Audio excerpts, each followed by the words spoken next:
Give me one moment, chat. I need to find my script. Because my fucking intern forgot to give me my script. And she didn't even update it. Fucking interns. Good morning, good afternoon, and good evening to everyone across the Milky Way. Welcome to the Rogue Rusted Boar VidCast. I'm NeviAlden, bartender, ship captain, and sweetheart of Reese Aldrich.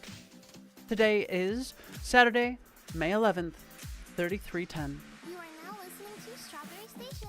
We are currently, I think we're stationed on Earth, right? Yeah, we're probably docked on Earth. I don't know. Joining me today are Ow and Liv. Say hi. Hi. Greetings and salutations. Sophie's real bad. Oh, wait, no. I think Sophie doesn't do the scripts anymore, does she? No, it's Carol. That's right. Carol's real bad at the scripts. Sophie wasn't great either, but Sophie can go fuck herself. She's rich, so we let her stay.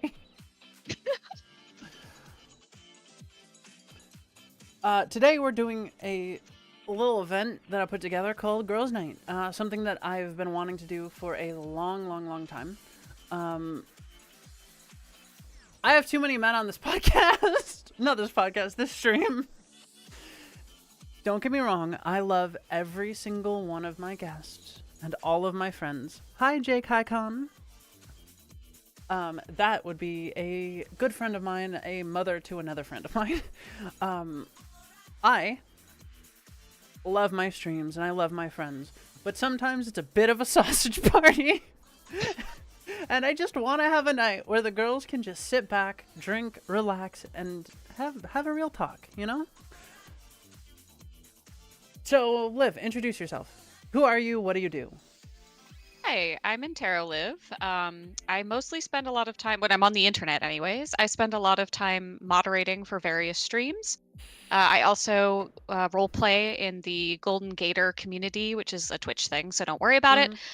And then I'm just generally a housewife, office worker, really bland human being outside of the internet. Fellow wife material. Cheers. Cheers. How about you, Al? Hey. Who are you and what do you do? Me? Hi, it's me, Al. I just stream a bit and sing a bit, I guess. We love Al. She's That's adorable. about it. Al is the adorable chibi to my sultry aunt. Don't look If into you're that the sultry sentence too aunt, much. does that mean I'm the crazy aunt then?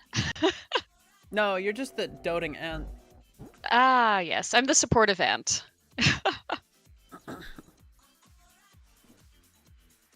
I'm the aunt that you're intimidated by, but ultimately comfortable talking about like certain things with, because like the doting aunt is too much like your mother, and it makes you uncomfortable to talk to her about like, I don't know, weird shit. I don't know where I'm going with this. I'm a little bit tipsy already. I am the cool wine aunt. Yes, I can see you, chat. I'm sorry. I am the cool wine aunt. I would give you a little bit of alcohol, only a little bit, as a treat, if you're good. Excuse me.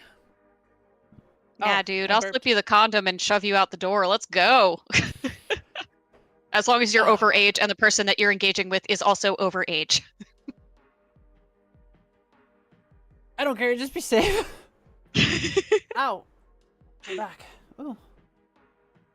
My husband blew up my back. Lol. I mean, I blew it out. It just hurts. My hips hurt too.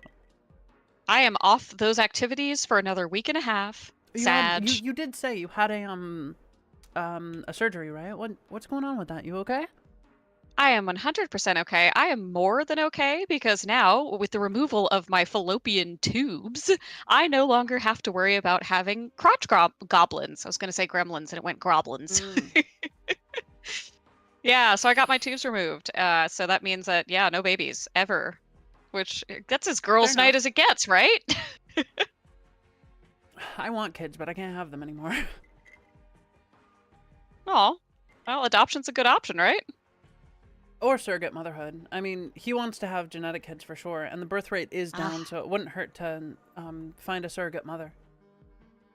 That's true. And then IVF is a thing, although I don't know if you can do that either.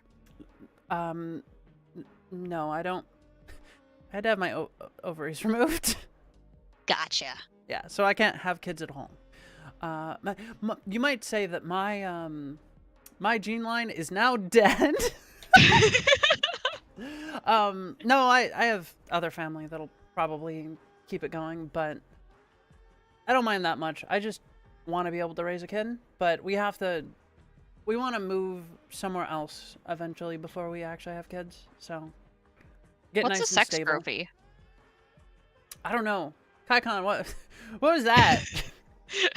Oh, went away. Okay, Why'd it go away? She probably redacted the message. Oh. Kaikon is the mother of a friend. I talk to her a lot. Happy Mother's Day, Kaikon. She's a very, very, very nice lady. I love her to death, and she's very, very fun to talk to. Oh, sex trophies are kids. That's fair, yeah. Have you ever watched the most horror movie called Clown? It's a 2014 one, not a Pennywise one, but other children eating clown demon. I have no idea what that sentence means, but no, I have not seen that movie. Yeah, I'm a weenie and I don't watch horror, so definitely not. I see, like, horror games get me, but like, I can't do movies. They're too boring. I can't do horror movies. They're boring. Like, what about you, Al? Do you watch horror? I can watch it because, I can stay frozen in fear, just staring. Adorable. But games, I'm in the pause menu 90% of the time. That's good. I almost pissed myself the last time I did a horror stream. We did Amnesia, A Machine for Pigs, which is very good, by the way. Oh, Amnesia. It's so good. And Machine for Pigs story, I think, is way, way, way, way better than the first game. And I think it does, like, Eldritch Horror and Amnesia way better. But it definitely wasn't as scary, in my personal opinion. Because I couldn't finish the first Amnesia, so I just looked up the story. But Machine for Pigs is very cool. Hello, Darad, and welcome, Rook. Welcome, Fracta. Sit back, relax, and have a good time. And if you're enjoying Girls' Night, subscribe. Cheers. Cheers! Cheers! Oh, this is usually a bit I do. What are we drinking tonight? Liv? Water. Water, a good choice. I like water. Coffee and a green smoothie? That's fine. Why you say it like you're gonna get judged? Well, because I feel bad that you're the only one drinking currently. Well, alcohol anyways. Oh, it's fine. I would so join you in a second if I could. Ooh, Darren's drinking cherry-flavored mead. I am drinking a whiskey limoncello with peach flavoring.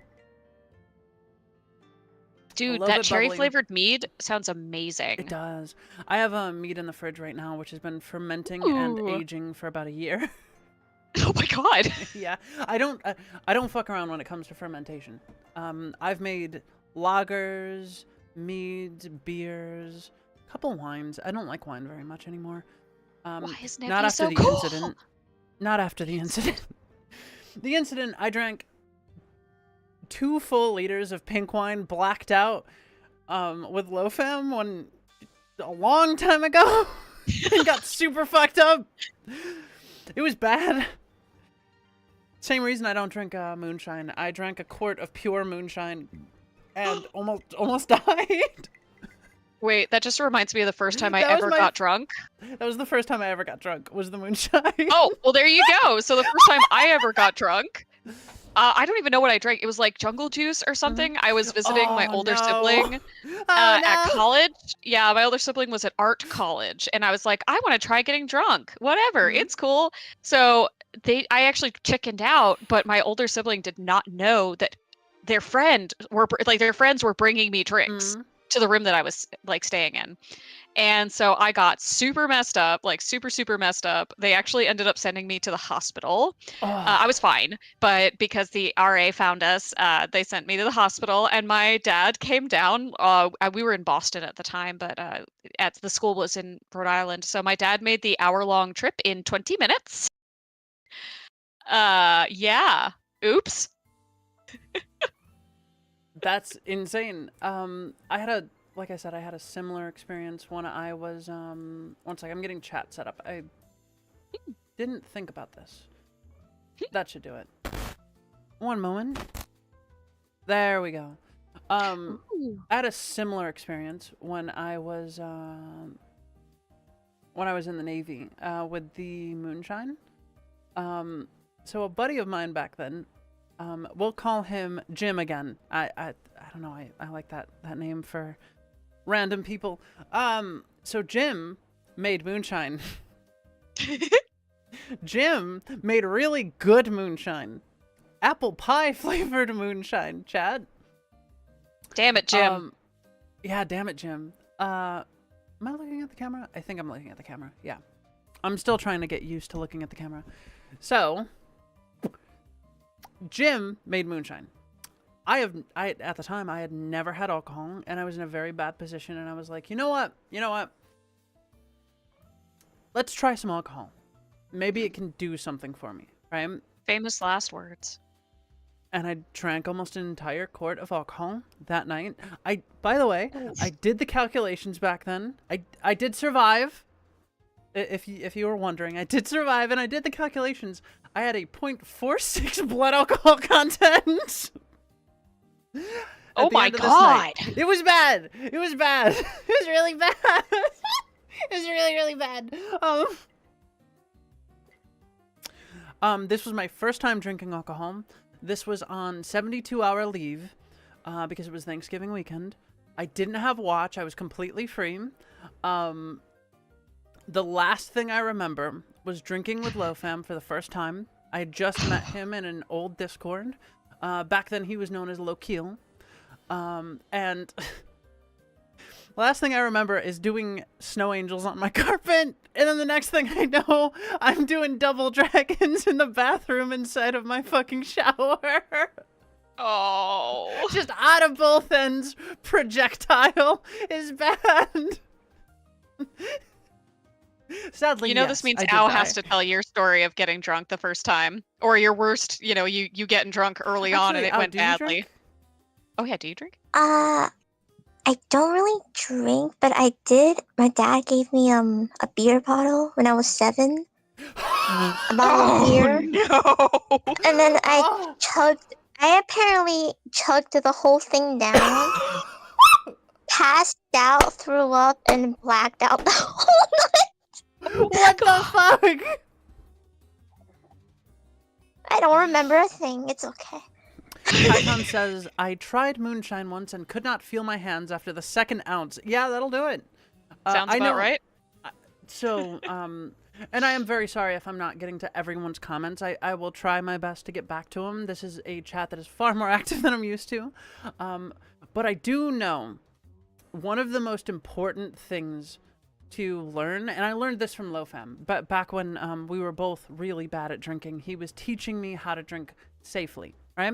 One of the most important things is knowing your indicators, right? And indicators are things that tell you how drunk you are. And it differs from person to person, and you learn them through experience and proper habits. My indicators are I am at the cutoff point if my teeth are tingling. It's weird, I know, but that's my cutoff point. No. That's like I am at the perfect amount of drunk. If I go any further, I will probably black out. So now it's time to ride out the night and just sober up, have a good night. If my legs are hurting, that means I shouldn't drink that anymore. Everyone has different, like, personal chemistry. Thanks for the sub, Kaikon. I love you. Again, Kaikon is, I love Kaikon a lot. She's, again, the mother of AV, and I love her very much. She's a sweet lady. We talk a lot. No. The nose is completely fair. Can't feel your nose. That's not weird. That's very common amongst certain people. Everyone's indicators are a little bit different. I know I'm like, so I have 3 levels of indicators. I have first, my fingers start to go tingly, right?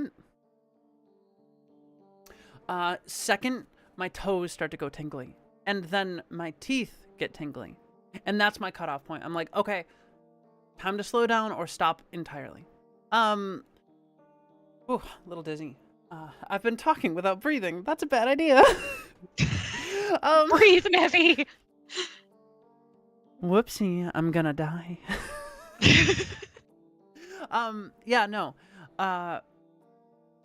I've told many people this, especially when I used to do my lectures in VR chat when I was still on VR chat a lot, but in my opinion, alcohol is sacred, like flame, religiously sacred. It should be respected. It's something that should be respected and feared. It is a tool to be used to help you connect with and understand other people. And if you do not do it properly, if you abuse that tool, you will have a very bad time. Respect your alcohol and drink responsibly. Mm-hmm. As a bartender, I will cut you off. And sorry for my Nevi rant. Does anybody have anything to say? I'm very sorry. We love the Nevi rant. Come on now. It's been a while.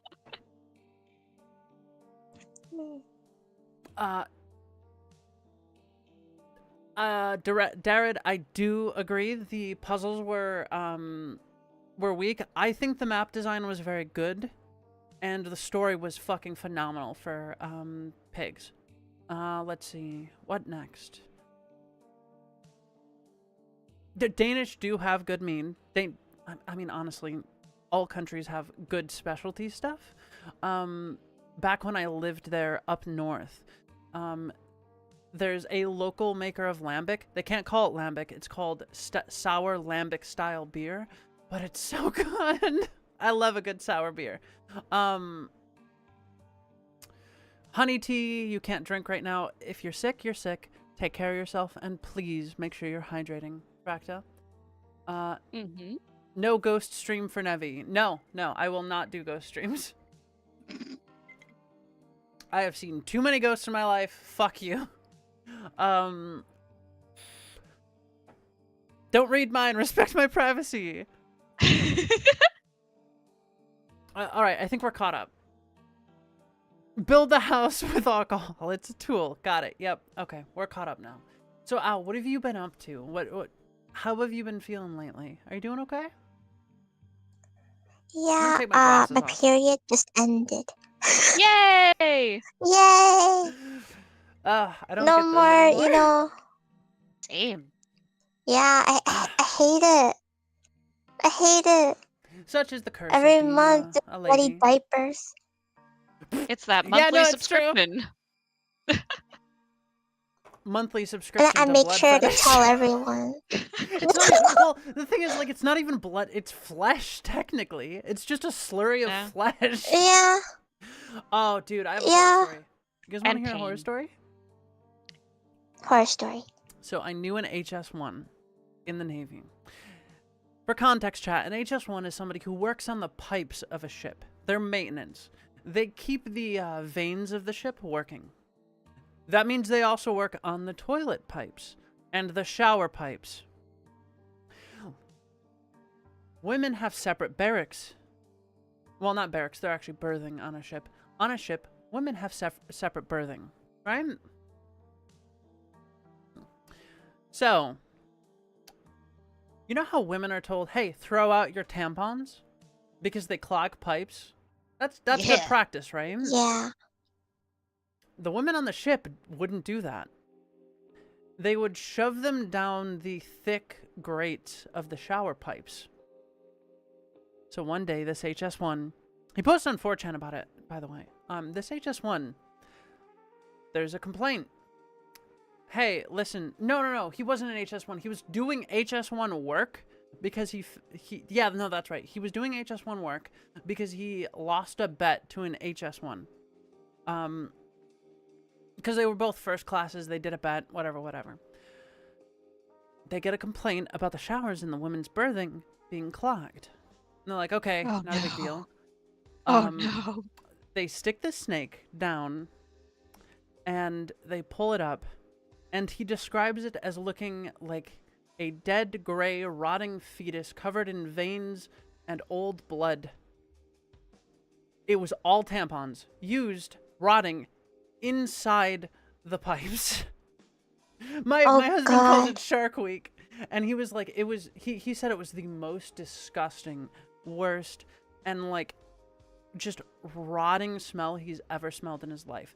It was by far the most like gag-inducing thing he's ever smelled. Oh, Yeah. excuse me, I burped a little. There's a lot of bubbles in this drink. And oh shit, 0 points. You guys wanted a horror stream, right? Like we were talking about And- horror. Fractus says tasty snack, yay! I mean, if you're a Cotton and vampire, rotten maybe. flesh. I mean, I knew a few people that had a fetish for drinking period blood, but Ow! No! What? it's a thing. Oh It's a my thing. God. Yeah, no, that's a thing. Like, it's disgusting, but like, man, okay, whatever. I can't really judge. I'm into omarashi, so I can't No, judge. I alarmed my husband with that sound. So that's where I forgot my son says Jim Knopf. Welcome, Jim Knopf. Sit back, relax, and make sure to subscribe. Wait, excuse which me. one is your son? Which one is your son, the Jim? joke was the fetus Oh, I get it. Um, I'm there. thing. Sometimes things shouldn't exist. Yeah. But he said it was the most disgusting thing he's ever done, and after that he respected HS1 more than anything before, because like they were basically like shitting on each other as divisions do. Like the CKs, the CHs, they say like, or no, CSs, sorry, I'm a little drunk. The CSs, the culinary specialists, or the cheerleading squad, as we like to call ourselves, say that we're the heart of the ship. We keep morale up and make sure everyone's fed, which is true. But just like anything else, just like a body, every single division is important to keeping the ship running. And there's very often amongst FSs and HSs, there's competition. He no longer competed with them after that. He found a newfound respect for the HSs.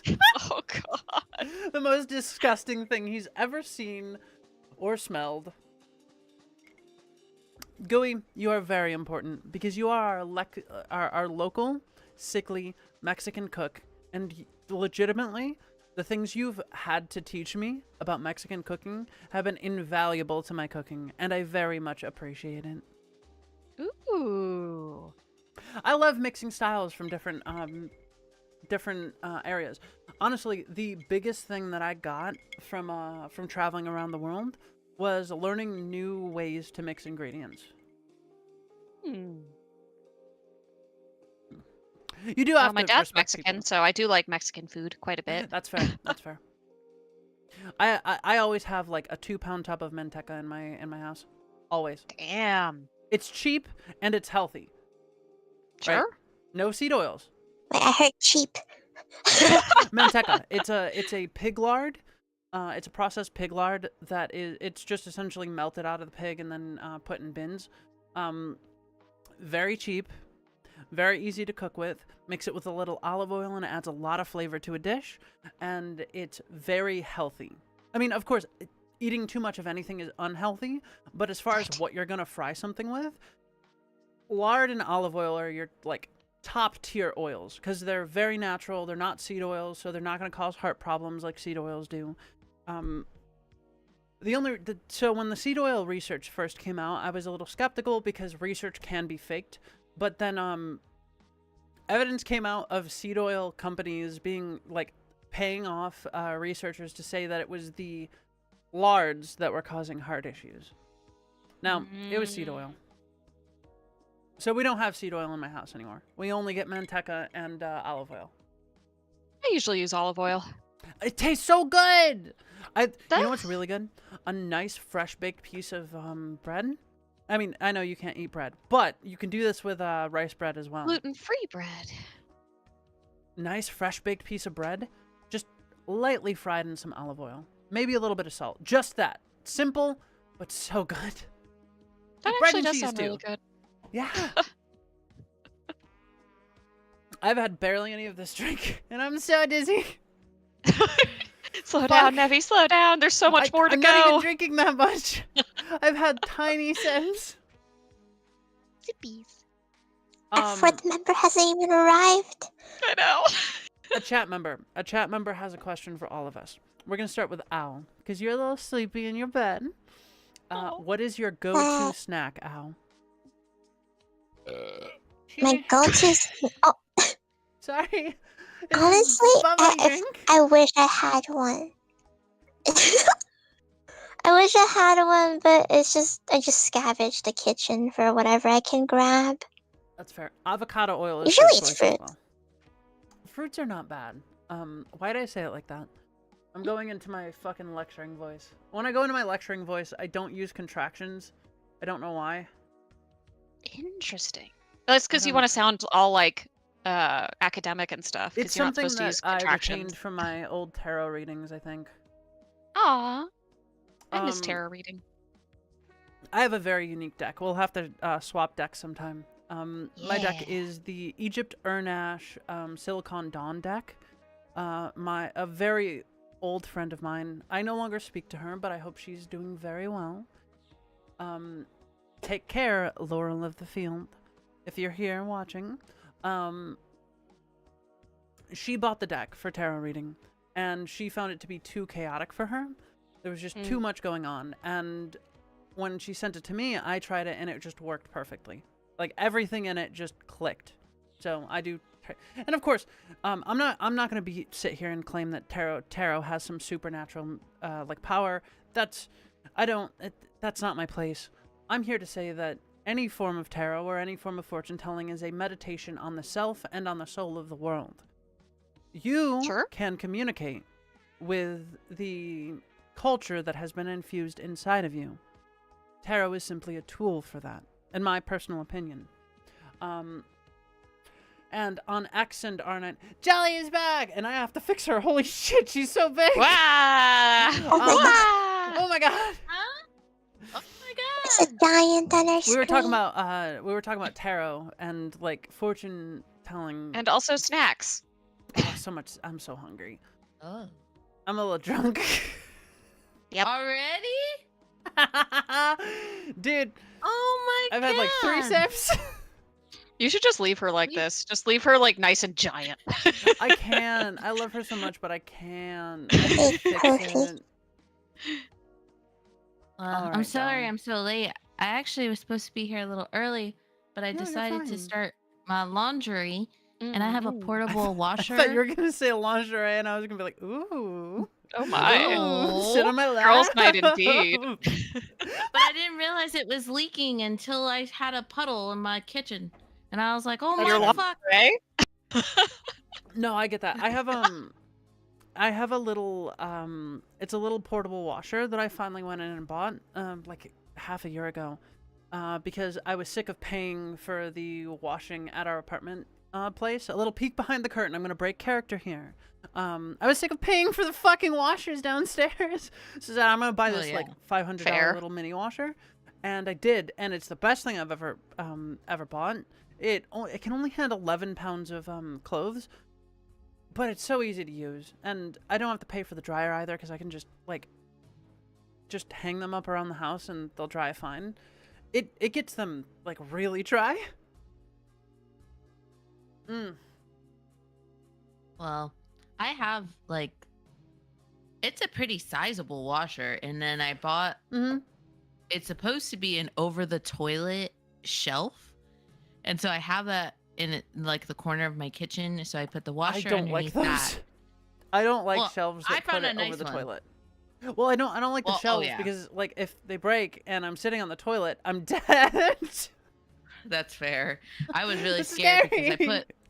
I put my little portable dryer on top of it, and I had to make sure that the weight restriction was proper for it But the first time I did it, I was paranoid the whole time. I was like sweating. I was like, what if this thing fucking breaks? Like, I just spent all this money. Just piss in the shower. Just waffle stomp your shit. That sounds disgusting. And also, that's not what I'm using it for. Have you never heard that term, waffle stomp? Yeah, no, I know what that means. That does not apply to this scenario. The first time I heard the term waffle stomp was in China, USA. A little Adult Swim animation. It's very funny. That was so fucking loud. That was really loud. It was some asshole is speeding down the road outside our house. We get those too, and they make all the car alarms go off. Oh. I hope they get pulled over. But China, USA has this one thing, like it was like the world ended or something because of the, like, some ritual with rum or something. I don't remember. Everyone died or something, but... What? Yeah, it was like a ritual to turn back time by 2 months or something, and it called for white rum. Somebody used spiced rum, and it killed almost everyone in the world except a few people. Wait, this is a story, right? It's from this animation. China, Oh. USA. And one of them is I this was total really fucking creep. Total creep. And he was talking about how he hid in this shower, which apparently had like a magic circle in it or something. I don't remember.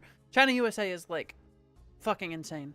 But he talked about how like they were like, you stayed in there for a week. How did you like pee and poop? And he's like, oh, well, I had some food on me, and every time I had to pee or poop, I just waffle stomped it down the drain and turned the shower on. And I lost my shit at that, and it's just permanently rent-free living in my head now. Oh my god. Waffle stomp. I never really got it because I never saw those types of grates at the bottom of the shower. I hadn't seen those for years, so I was like, why do they call it that? And then I dared to research that. And then I regretted it for the rest of my days. So Chat, here do we not are look now. up waffle stuff. Do not Google or Yeah, whatever don't you do use. that. And also, definitely don't do that on your work computer because that's God. what happened. Oh no! I'm pretty sure that half of the reason now that our internet is restricted at my job is because of me. I'm fairly certain of this. I was like, well. I will be right back. I have to pee really bad.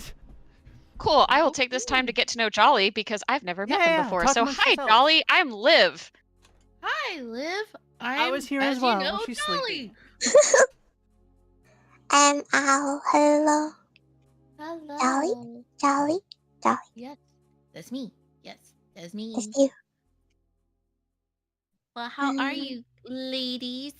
How was your day prior to me telling this awful story about my washer and us discussing waffle stomps? Oh, don't worry. We've gone through all kinds of things. I'll just finish their period. So, we have to talk about that for a while. Oh, man. Mine was last week. It was Me too. I'm so glad it happened before my birthday, though. I was so scared it was going to happen on my birthday. Wait, birthday? On my birthday? Oh, wait, birthdays? No. Your birthdays are both like really close to now? I guess so. Mine was the 7th. Oh Mine shit! was the 1st. I'm back. Oh my gosh! Little early May birthday babies. I love it. Happy birthday. Yeah. We're the love best. you. I'm kidding. We're not the best, but we're pretty great, maybe. No. What? You're the best. I forget Jolly. what your sign is. What is your sign? Taurus. Ah, yes. I'm a proud moo. I love it. The moos. I love the moos. Looking at your chest, yeah, you are a moo. Wow. It was on mine. Hey. Ow. All I have to say, flat chest lives matter. And also, smaller tits, more sensitive nipples. True. It is I was true. not blessed with assets by my artist. Hey, listen, I was blessed with assets, but not tits. Same. Oh my god, same. I'm a I'm like- pear-shaped woman. I'm a like lower B cup, and that's only because they've grown since I settled down with my husband a little bit. OMG, actually same, but that's because I gained like 20 pounds. I haven't Some gained of it went I- quick. See, I don't know why, I haven't gained. I've actually lost 10 pounds, right? But some of the some of the I have rats in my body. Some of the fat. Maybe it's just rats in a bag. Some of the fat just reconfigured. Maybe it's just like natural, like human instinct or something genetic. I don't know. But when I settled down with him, like some of the fat just reconfigured and my boobs got a little bigger, and that's why I actually had to get a bra and why I talked to you about like comfortable bras, because I've always had bad experiences with bras. And then I found Maidenform through you. Yeah. Jolly uses Maidenform too. Oh shit! Maidenform gang. They're so comfy. They're and so they comfy. Just hold the girls right for do. me. Oh. I still prefer being braless. Don't get me wrong; it's so comfortable. But Maidenform is goated. I'll smack myself if I went braless. That's because you're a milky mommy. I'm I'm so not a jealous. milky mommy. No. Listen, Jolly. I'm just saying, someone suck on those tits for like three months, and you're gonna be milking. What the What?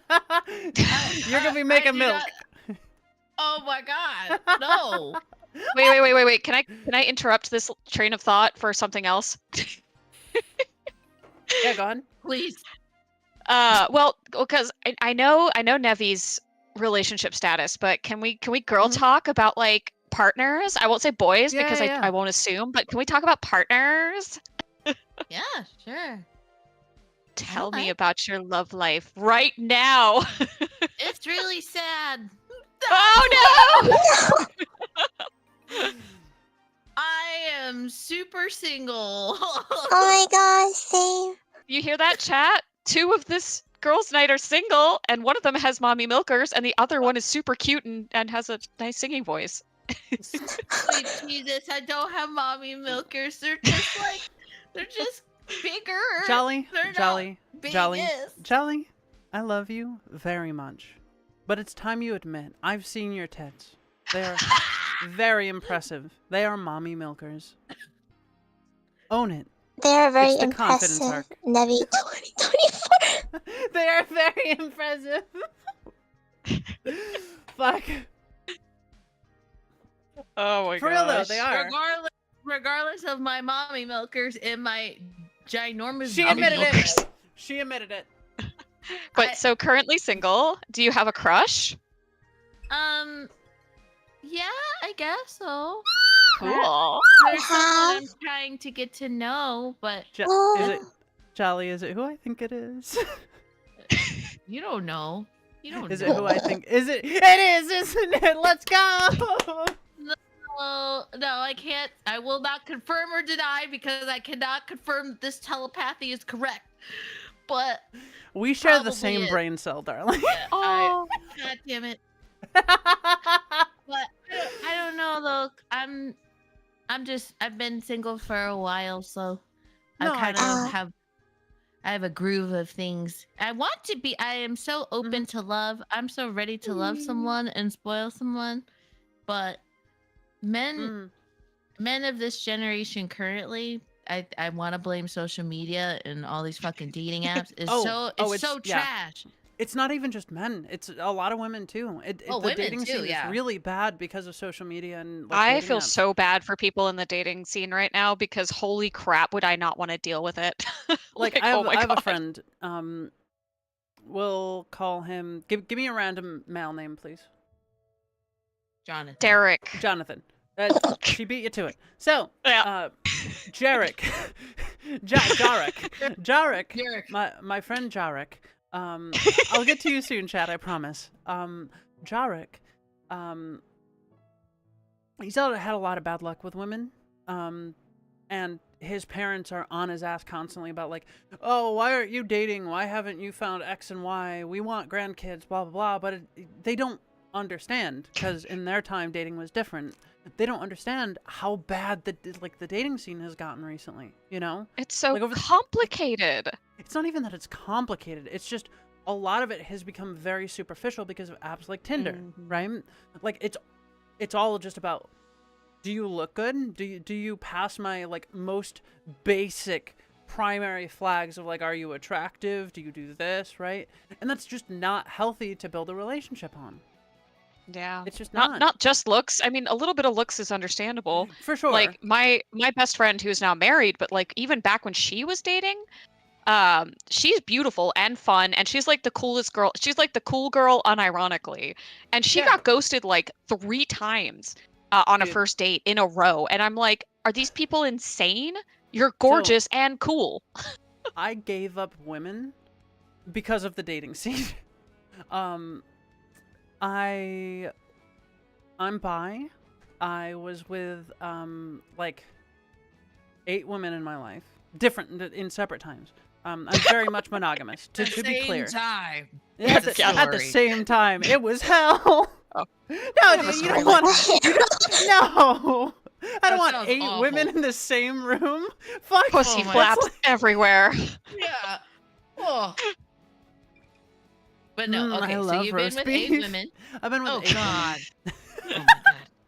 And everyone has ended in a pretty bad situation. I won't go into every single one, but my last relationship was a 7-year relationship. It started when I was pretty young, just having turned into an adult. And like, it started out as an open relationship. Back then I was naive and I didn't really realize what that meant. And as I grew and changed, she did not. She did not suffice as an emotional partner. We did not do a lot. And ultimately, like, she's an outlier, don't get me wrong. That's not just the dating scene. Everything prior is the dating scene. But, like, ultimately, our values changed, and I realized I wanted to be monogamous. I wanted to be exclusive. Because, to me, that's important. She said I was possessive. She said I was unwell and possessive, and she couldn't do that. A week later, after crying my eyes out, I had to tell her, like, I can't do this anymore. Our like, values have shifted apart too much. This is not a healthy partnership, and I don't think anything will come of it in the future. I don't think marriage is a possibility, especially if you want to keep it open-ended. And after that, I thought I would never love again. Oh. Straight up, I thought that it was over for me, and I was just resigned to, okay, I'm gonna focus on work. That's the thing that got me into VA. I needed work to do. So I started voice acting. I started really fucking going hard on just doing my work. And then I got into streaming, which is a whole other story. Not gonna talk too much about that. I got fucked over while guesting on another person's stream, and it just like teenager high school level gossip kind of thing. And I was like, fuck it, I'm gonna make my own stream with blackjack and hookers. You know what? Forget the blackjack. And the hookers. I just want to stream. Actually, no, I have streamed blackjack. So forget the hookers. I just want to stream. But like,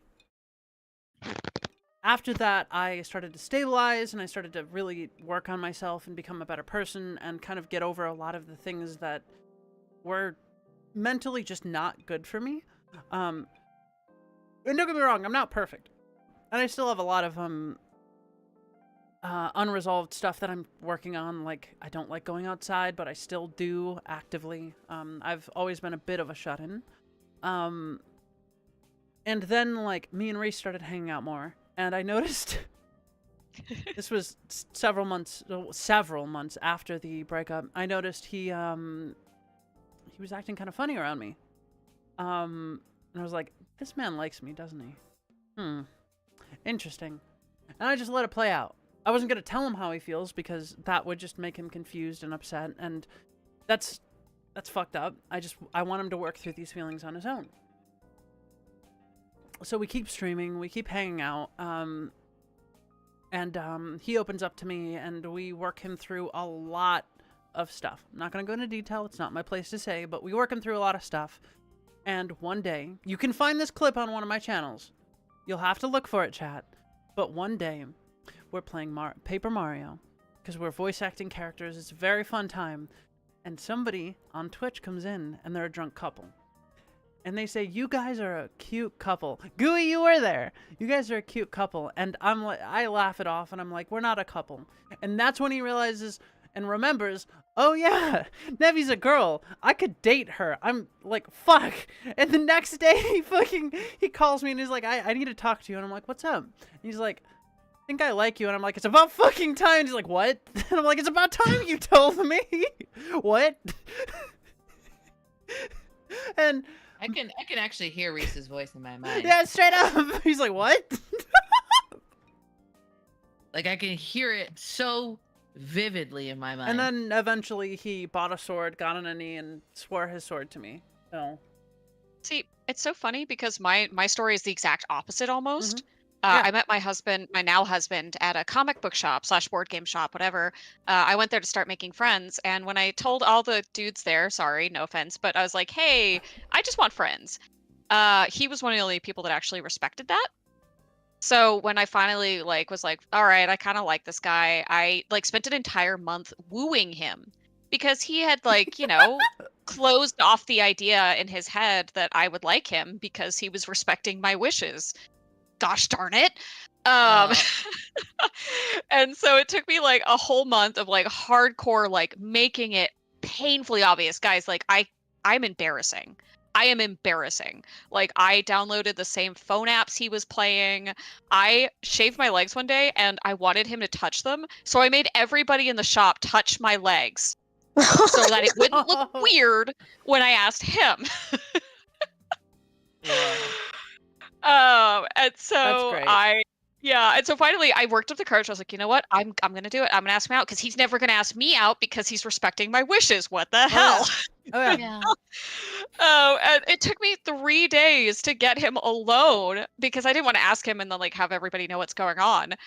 So I finally got him outside and I was like, "Hey, so I know what I said, but I like you." And he goes, "I know." And he has this huge shit-eating grin on his face. This is a Star Wars. Oh, that's adorable. The best part is, so after we agreed to go on a date, we walked back inside and my now husband is standing behind me. And this other guy comes up to me. He's like, "Hey, I really liked the conversation we had earlier. Would you want to get coffee sometime?" And I'm just like, "I'm so Oh. sorry. I just asked this guy out." Now, unbeknownst to Oh my me, god. the dude is laughing his ass off behind me. And so the other dude got really uncomfortable and and left. But yeah, I had no idea. But yeah, then we had a disastrous first date, which is a whole other story. Oh. Yeah, I had to woo my husband. But anyways, go to a comic book shop if you're looking for a nerd dude. They're everywhere. See, I want to do that actually because I signed up for this website that tells me about local meetups, and they have board game Meetup. night. Yeah. Mm. Well, not just that one. There's another one. I can't Oh, remember okay. the name of the one. But yes, Meetup is one that I used when I had moved to another state for a while and I didn't know anyone. It was a really good site. Might use that as well. But regardless, I get alerts for this game night that happens every Wednesday, and I'm like, man, maybe I should go do that because I only really want to date a nerdy guy so that I can feel comfortable about my nerdisms. Yup. And Yup. because a lot of times it's not always about chemistry, it's about compatibility. And I really want to be in my next relationship to be with someone that has at least some of the same core interests. That way I don't have to feel like I gotta explain things. Oh, girl, I feel that. So I don't mean. I'll feel free to pipe in at any time. Sorry, Al. I don't want you to Al. feel left out. But no, I like listening. It's very interesting because I've never had a crush. Aw, Yeah. That's fair. That's you, fair. you But if sweet, you want, oh, I've only used my mom as an excuse to turn people down. But That's good. But, That's good. Oh my god, Yeah. I love that. but there was, oh my god, let me tell you the story where my friend, right, who is so he he put a picture of him and of me on his Tinder profile. Oh my god. Why And would then- you do that? And then oh my god, let me just send you the screenshot. You can read it out. Oh my god. Send it to Record Nation and I'll voice it.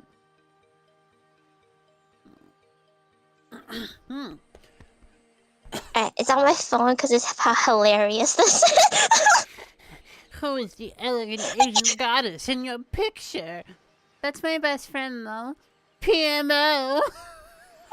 Guys, what does PMO mean? It's like put me on or like hit me up or something like that. Oh, ew! Yeah. And on Tinder, so they're On trying to get to Tinder. you. Yeah, my friend ghosted him. Good. And then like I was like, who uses elegant please. Asian goddess? Elegant agent. Who uses that? Elegant Asian goddess. Oh my god. I want to come on your feet. That's the kind of guy I would say that. It's like an Asian fetishizer or something. Oh, Redditor. gross. It's a Redditor. It's a fucking yeah, that too. Redditor. They're not showing their fedora, but there's definitely a fedora there somewhere in their heart. Beanie is almost as bad as Fedora. That's true. Or excuse me, a trilby. It's usually not a fedora. It's actually usually a trilby. True. Oh, ow. I'm gross. I'm so sorry. Actually, It's okay. I got It was funny. Last year I got a new sun hat, but it was at the end of the season, so I didn't have a chance to use it. Jolly got to see it recently. It's this big ass fucking wide brim sun hat, and I love it because me and the sun don't go well together. I can't wear sunscreen. I'm allergic. Like, is it the zinc in it? What is it? Do you know? I don't know. I'm allergic. Every single sunscreen I've ever used makes me break out in painful hives. Oh. I mean, Oh, the Liv, only you reason I asked absolute is 'cause I have weeaboo. symptoms I too. saw that. I didn't get him just because he was part Japanese, okay? That was just a coincidence. Oh, I have a horror story about a roommate because you said that. Do you want to hear it? Sure. Do Okay. we want to hear it? So, 1 second. Burps. Fuck. Oh, okay. Fuck. Uh-oh. Are you alright? Hiccups. Wait, Jolly, are you drinking? Somebody needs to join Nevi in actually drinking. Well, I was gonna do it, but I was like, I haven't eaten dinner, Okay. so I was trying to be a Oh. responsible goblin and not drink Go get until some I food. ate It's something. okay. Yeah, no, wait, do you wanna go I'm get a little food? here now. I'm Order here now. something then. Yeah. No, I don't want You to need spend to the eat. money. You need to eat. Oh, good, good, Okay. good. Thank you, Thank Darren. you, Darren. Thank Bring you. us to the kitchen with you. It's always better to drink with people. So, roommate. Nah, no one's gonna recognize the screen name. So I used to be part of a group known as Gallia on VR chat. Anyone recognize that name? Nope.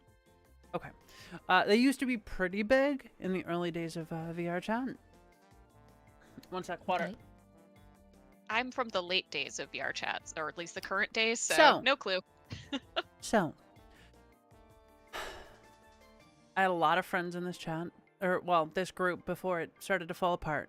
We're not going to talk about the fall. That's a story for another time. However, there was someone there known as Aki.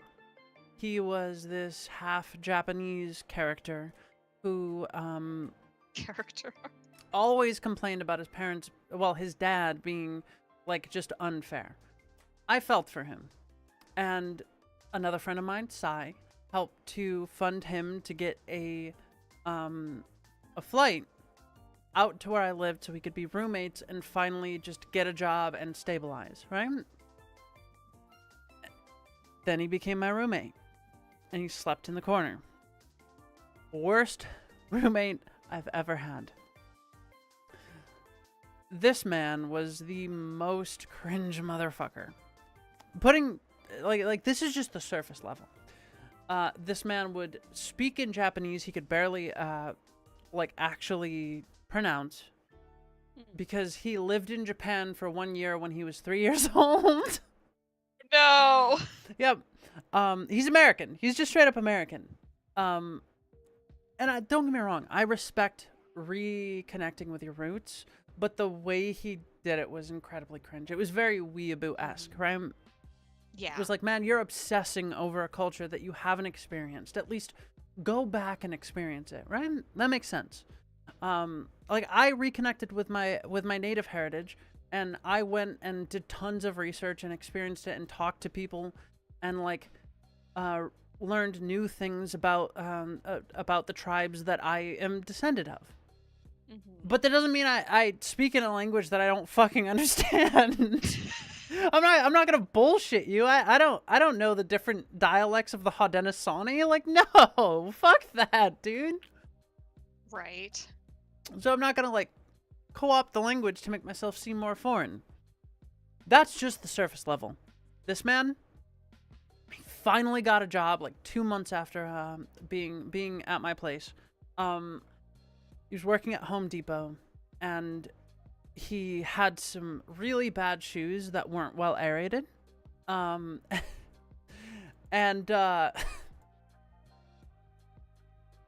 every time he would come home, he wouldn't shower. He wouldn't shower after doing hard labor every single day. And I actively was like, you need to shower. Go shower. And it got to the point where I was like, dude, you took off your shoes. You will go shower, or I will spray you down with Febreze and anti-sweat. I'm not fucking with you right now. You sleep in the corner of my room. We are in a studio apartment. You need to go fucking shower. And after that, he started showering because I literally sprayed him in the face with Febreze, and he eventually fucking did it. The dude only paid 3 months of his rent out of a year of rent because we were supposed to split the rent. Sure. One of those months, he bought a new fridge for us, which is fine. I'm not going to make a big deal. I'm happy that I got a new fridge. And then when he was moving out, he never told me. He never told me he was moving out. He just, one day, he packed up his stuff, left, and said, "Konbanwa." And literally to my face, he said that. What? What? That means good night. I know. That's what he said to my Not even face. goodbye. Not a Not even goodbye. goodbye, It's good he said night. good night. He said the wrong thing. God. He's fucking That's so stupid. cringe. And then he just left, and I never saw him again. Last I heard, he tried to get a job with a garbage disposal unit. They pay well. Good for him. He got fired. Well, He got so much fired. for that. I also heard several horror stories about him dating other women because he's a bit of an e-boy. He's also an asset. He was an asset flipper on VR chat. He would kit bash things without attributing the original authors of the things he was making. Oh no, that's a huge no-no. Yeah, That's an yeah. absolute no-no. And people would pay him for it. And people started to catch on, and he was like e-boying out to a bunch of girls, and like they realized he was a fucking toxic piece of shit. It was bad. Oh. Ew. Like I'm not one to judge your size usually, but like he was a big man, and so that means like when he sweats, sweat gets into certain folds, and it smells really bad. And That's so he gross. refused Oh to my God. shower in a small apartment. It was bad. The apartment also had its own problems, but there's my roommate horror story. It gets worse, but I'm not going to go into too many details because I've been talking a lot here, and it's your turn. I don't really have any bad. Well, except for the last roommate, which you know, Nevi. That's Oh. fair. That is fair game. Even if you were dating them, that's a Oh. roommate. Well, no. I wasn't dating him. That's the problem. Wait, really? I thought you were dating No. this man. No, I was not. No, I was trying to court a gentleman who was his Court. friend, but I had dated. Okay, all right, full context. So my old Yeah. roommate, before I got the studio I'm in now, he is a friend for years since I was a teenager, and we did date back when I was a teenager. We dated for about 2 years before it ended very badly, and then we didn't talk for several years after that. The only reason we came back into each other's lives because I was still kind of friends with his sister, and his sister reached out to me saying he was going through kind of a low point in life and could use someone to kind of get him out of it. So I stepped in, and then we became friends again. All right, now fast forwarding to us living together. I had to move out of my previous apartment because the rent, this is when everybody was getting I remember that. You were very stressed at the time. Yes, because they wanted to up my rent like $300, and I'm but a single person. I couldn't afford that. The COVID catch up. Yeah.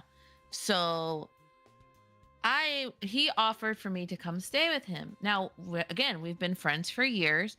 I've made it very clear over that time that I did not feel anything for him, and it made him assure me that he wasn't ever gonna try to overstep that boundary with me, and it had worked out fine.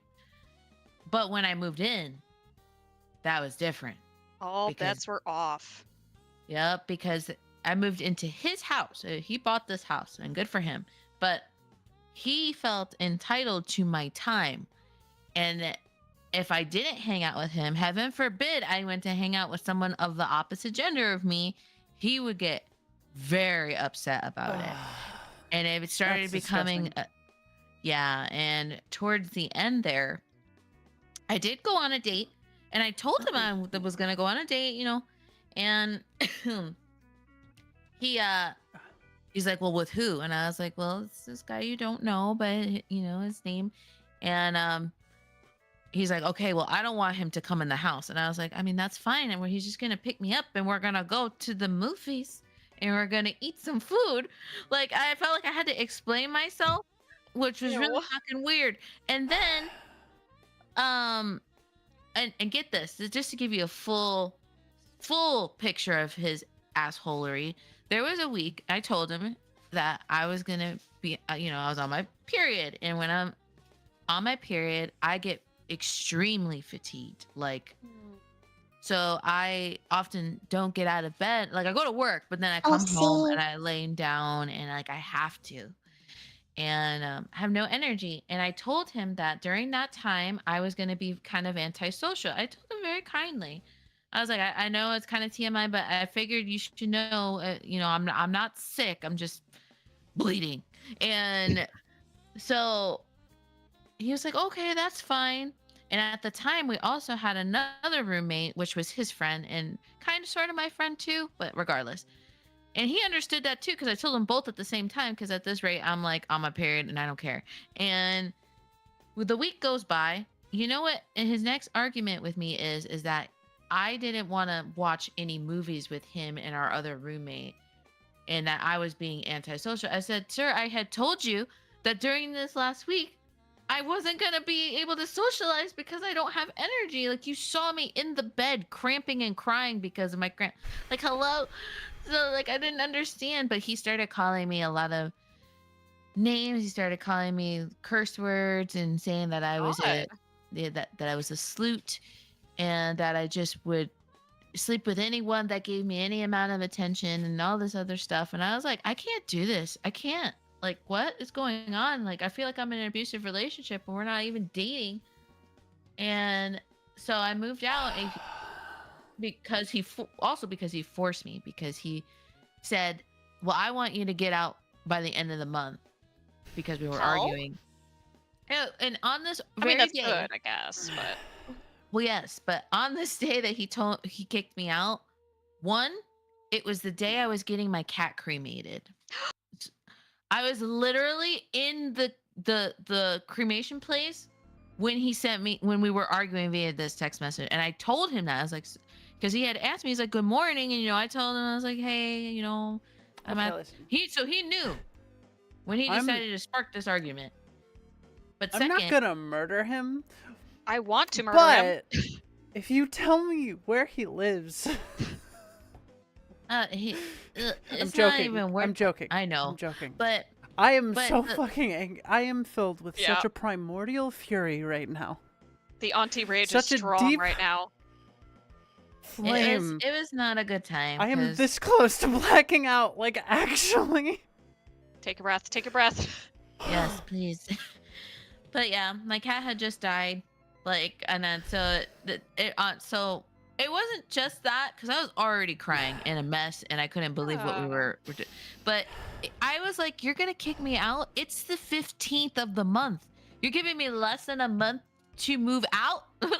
Like, but I mean, thankfully, I was able to find a place within 2 days, and by that 2 days time, he was trying to apologize to me and saying how he didn't want me to actually move out, and I was like, "Well, too late, Oh motherfucker. no. I Yeah, already right? I signed the papers. It's too late. I'm leaving." So, and that's my awful roommate Wow. story. That is like every bad Reddit story. Like every he went down the manosphere and fucking lost every bit of humanity left in his brain. It's not even the manosphere. It's so much worse. God, that's so bad. Yeah, and I have a good friend. She was going through a divorce, and so she needed a place to stay for a few days, and she went to stay with him. Oh no. And this was like about maybe 2-3 weeks tops after I had moved out, and I explained to her what was going on, but she kind of, it's not that she didn't believe me, she just couldn't piece it together, which is understandable because nobody really saw this side of him but me. And so, but when she was there for those 3 days, she had to leave immediately and went back to her not so great, ex-husband that she's trying to leave. God, he was Because- worse than her ex-husband in 3 days. Yeah. And I But was like, the and thing is, like, this is a reply to chat. I don't like the term manosphere because I'm a big men's and women's rights advocate. I think that men and women very often misunderstand each other and each other's troubles. And this is just for you, Kaikon, and the rest of chat. And manosphere often gets lumped in to just say any man that I don't like. And I don't like that, right? It's one of those like labels that is just incredibly declarative of you're a degenerate and I don't like you. You're an asshole. So I'm gonna label you this thing that means a bad thing. But this guy's a fucking psycho, and if I had my way, I would be at his house right now, kicking his shit in. I love you, have Jolly. Stuff over at his house. I'm so sad. I forgot to take, because I had put some of my stuff in his closet in his bedroom because I only had such a deep, a small closet, and I forgot when I left that I had left my Half-Life hoodie that is discontinued there, and I think about it like at least once a week. I'm like, damn, I want that hoodie back so Doesn't bad. he also owe you a debt, like an actual money debt? Oh, that's a different person. That's a different person? That is a different person. That is Oh my God. actually the last guy I tried to date. But yeah, It's all right. We've all made great choices in Back our when my dating old histories, friend, I'm sure. Jarek, he was dating this girl, and what he didn't realize when he first dated her, and he's cutting her off now, as we speak. Oh, good. I love him very much. But Jarek, he was dating her. She literally dated him to get revenge on men. Because she hated men at the time because she had a quote-unquote abusive ex. So she decided to get a rebound and then break his heart to get revenge on men. I'm which is saying this the- unironically, not all men. Not all men are Like, bad. actually, not all men are evil. like, dude, like actually. Like, dude, judge people on 100%. their merits, right? Right. Like, your ex was a piece of shit, sure. That's fair. But, like, That doesn't mean you're allowed to you can't continue break the you cycle can't of just break toxicity. someone's heart. Yeah, like, that's so fucked Yeah. up. and Yeah. this is why they turn into villains. That's Mhm. a villain This is origin why women turn into villains story. too. The same kind of shit. No, Like, I men, know, you and can't do that. Don't I've- lump people I've in been the same group. trying to tell my friend, because my friend's now the one that was going through that divorce. She's single now too, and she's like, well, why don't you just go through a hoe phase? And I was like, because I'm not a Ew. hoe. I don't want to do that. Ew. Like, I was actually, ew. well, it's very common now is that women and men, they kind of take a break to just kind of fuck around. And I'm like, I don't want to fuck around. I want to find Like- love. I had another friend. We'll call her Samantha. I'm very fond of that name. Oh, we know. Samantha, I know you know. I don't know why. I like the way it rolls off the tongue. Samantha's such a sultry name. Anyway, getting out of my sultry voice. So, Samantha was a hooker. Okay. Just drop it, right? One sec. I love that you clarified it, Nevi. I'm very much with you about having compassion towards everyone, and I love... Exactly. Yes. Having compassion towards people, even if you don't agree with them.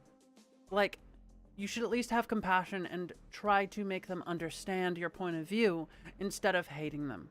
Hate is a very powerful and disgusting thing that can destroy entire societies. I don't understand how some people, regardless of gender, turn to straight up being sexist against the opposite gender after bad breakups. Like, I don't understand the logic. It's not Same. really... So, I want to talk about Samantha, and I will in a moment, but it makes to some degree sense. We are hardwired for pattern recognition as humans, right? Mm-hmm.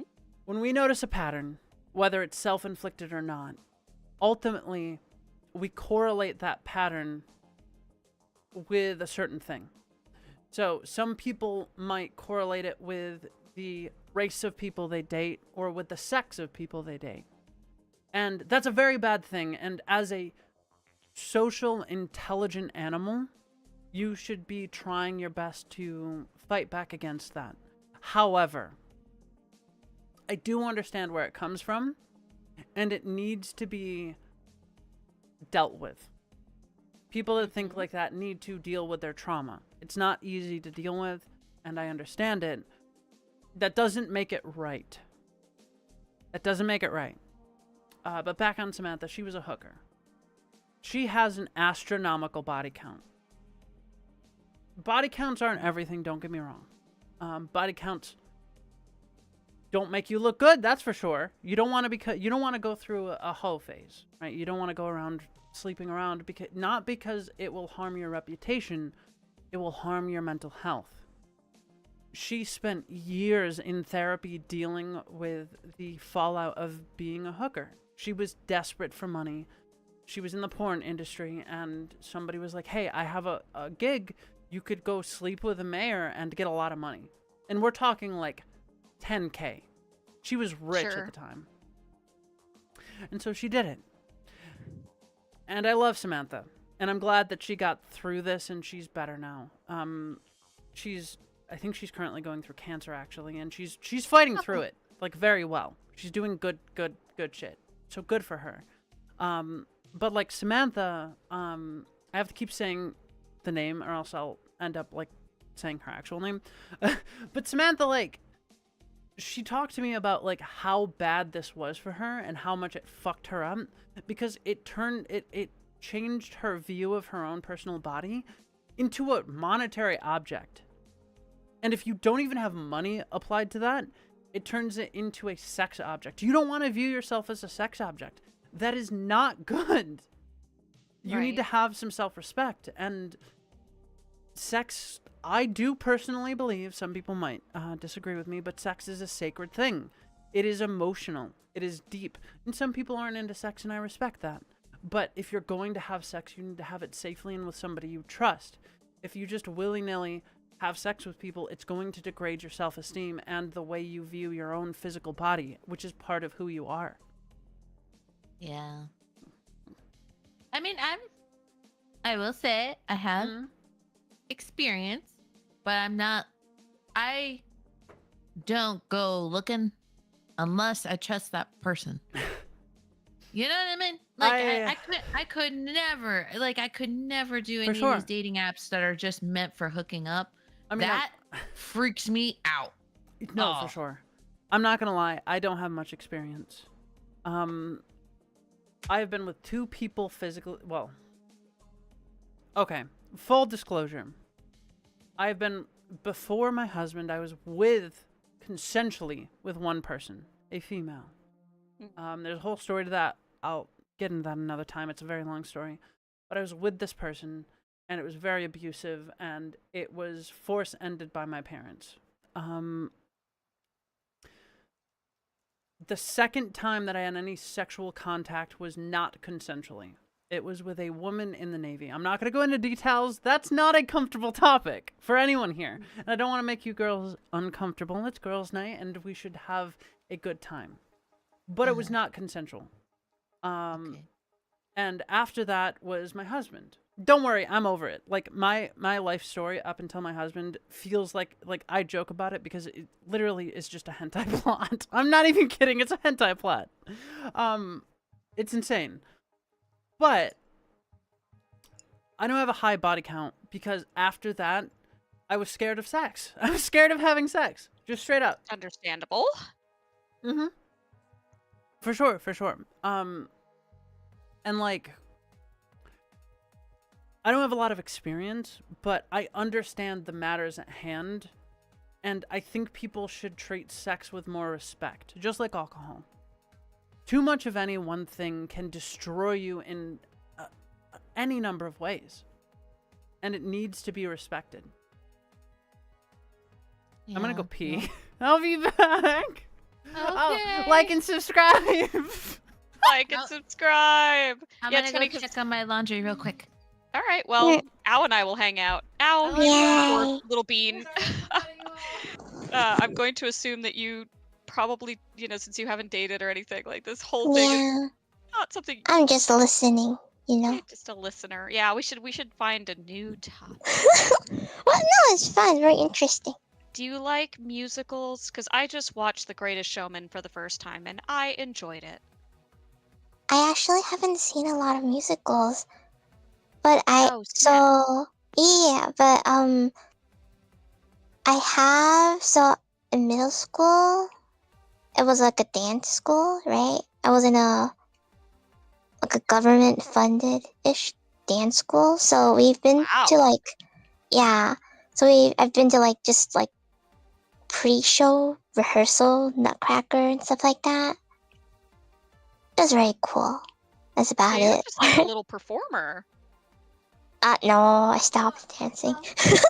Yeah, but you also sing, right? So like you got the performing in you. I'm back. A little bit. Welcome I back. switched it to musicals. We're talking about musicals because I just saw Oh The my Greatest God. Showman recently and I enjoyed the hell out of it. So you said you got that I wanna performing in you. see. Me and Al are like actually kindred spirits. So while Al is a singer, I love your singing, by the way, Al. I'm a big fan. I want to would- hear it. I'll link the YouTube in chat. 1 second. Yeah. Oh shit! Don't listen to that. I forgot that by default, my default YouTube link is Yukopi's "Strong Wind, All Hair Back." I love the song. It's my wake up song in the morning. But Our Singing is fantastic, and I love her very much. I still think we need to do a It's godly. karaoke stream. Oh, this is Our Singing, by the way. I'm not gonna play the whole thing, but she's amazing. She's also a good actually do voice this actor. With a little bit of direction, she does amazing. We've voice acted in a couple different projects together. I'm still waiting for that last project to come out, by the way. Ow. I'm so fucking upset because the collab is just not going. It's stuck in bureaucracy hell. Yeah. I'm so upset. We did a little mecha thing. I can't talk about it too much. But it's like this collab thing on Newgrounds. I love Newgrounds. I'm so upset. But anyway, yeah, no. Al gets me on. I at least I think so, Al. I think you get me on like the She does. She's such an angel. I love her very much. I think Al gets me on a like creative level of just like outputting stuff into the world to just like I don't know, express ourselves. I have so many projects just like she does. My podcast. Then, hi Al, I love you. I already put the link in. But like I personally have podcast. I have writing. Oh, wrong account. It's okay, Al. I love you. I got podcast. I've got. I've been writing a book. I've written a book. The new book is related to the podcast. Liv, you might be interested. It's a lore book written by a bard in universe, in her perspective. Yeah, it's great. Yeah, no, for sure, Ein. But like, I like outputting stuff. Although I do try to follow Sakurai. Sakurai is the creator of Smash Bros. And a fantastic game developer. Sakurai's advice of broad input, broad output. Take in a lot of different things and put out a lot of different things. That way you develop more, right? I love Ao's work. Ao is a beautiful, beautiful person. And I'm sorry to interrupt. Please continue. No, it's just it's so funny because I'm like, you guys are so like, this is why you're the content creators, because in my case, you know, if I'm on things like this, I just like attention and I like chatting with people, and that's as far as it goes for me. But you actually want to like put something out there. I just like writing meaningful stories. That's why I made the podcast. That's why I do D&D. I like to write collaborative stories that mean something to other people, and the world that we've created thus far is incredibly like deep to us. Like, it's not just D&D either. It's TTRPGs in general. Roleplay. We love roleplay in this community, and I would love to have Ao as a guest on my podcast one day. What do you say, Ao?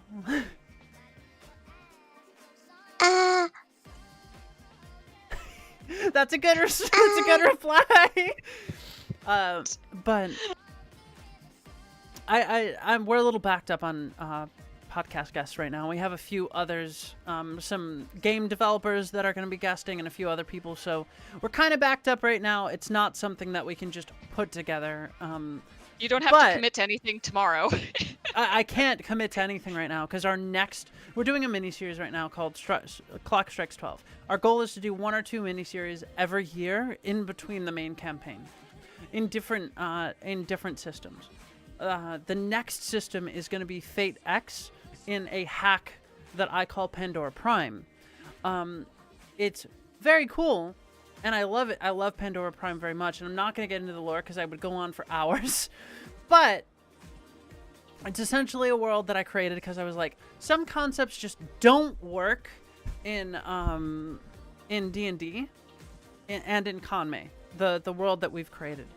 So let's make a world where balls to the walls, rule of cool is the primary rule. Do you want to be an alien magical girl telepath?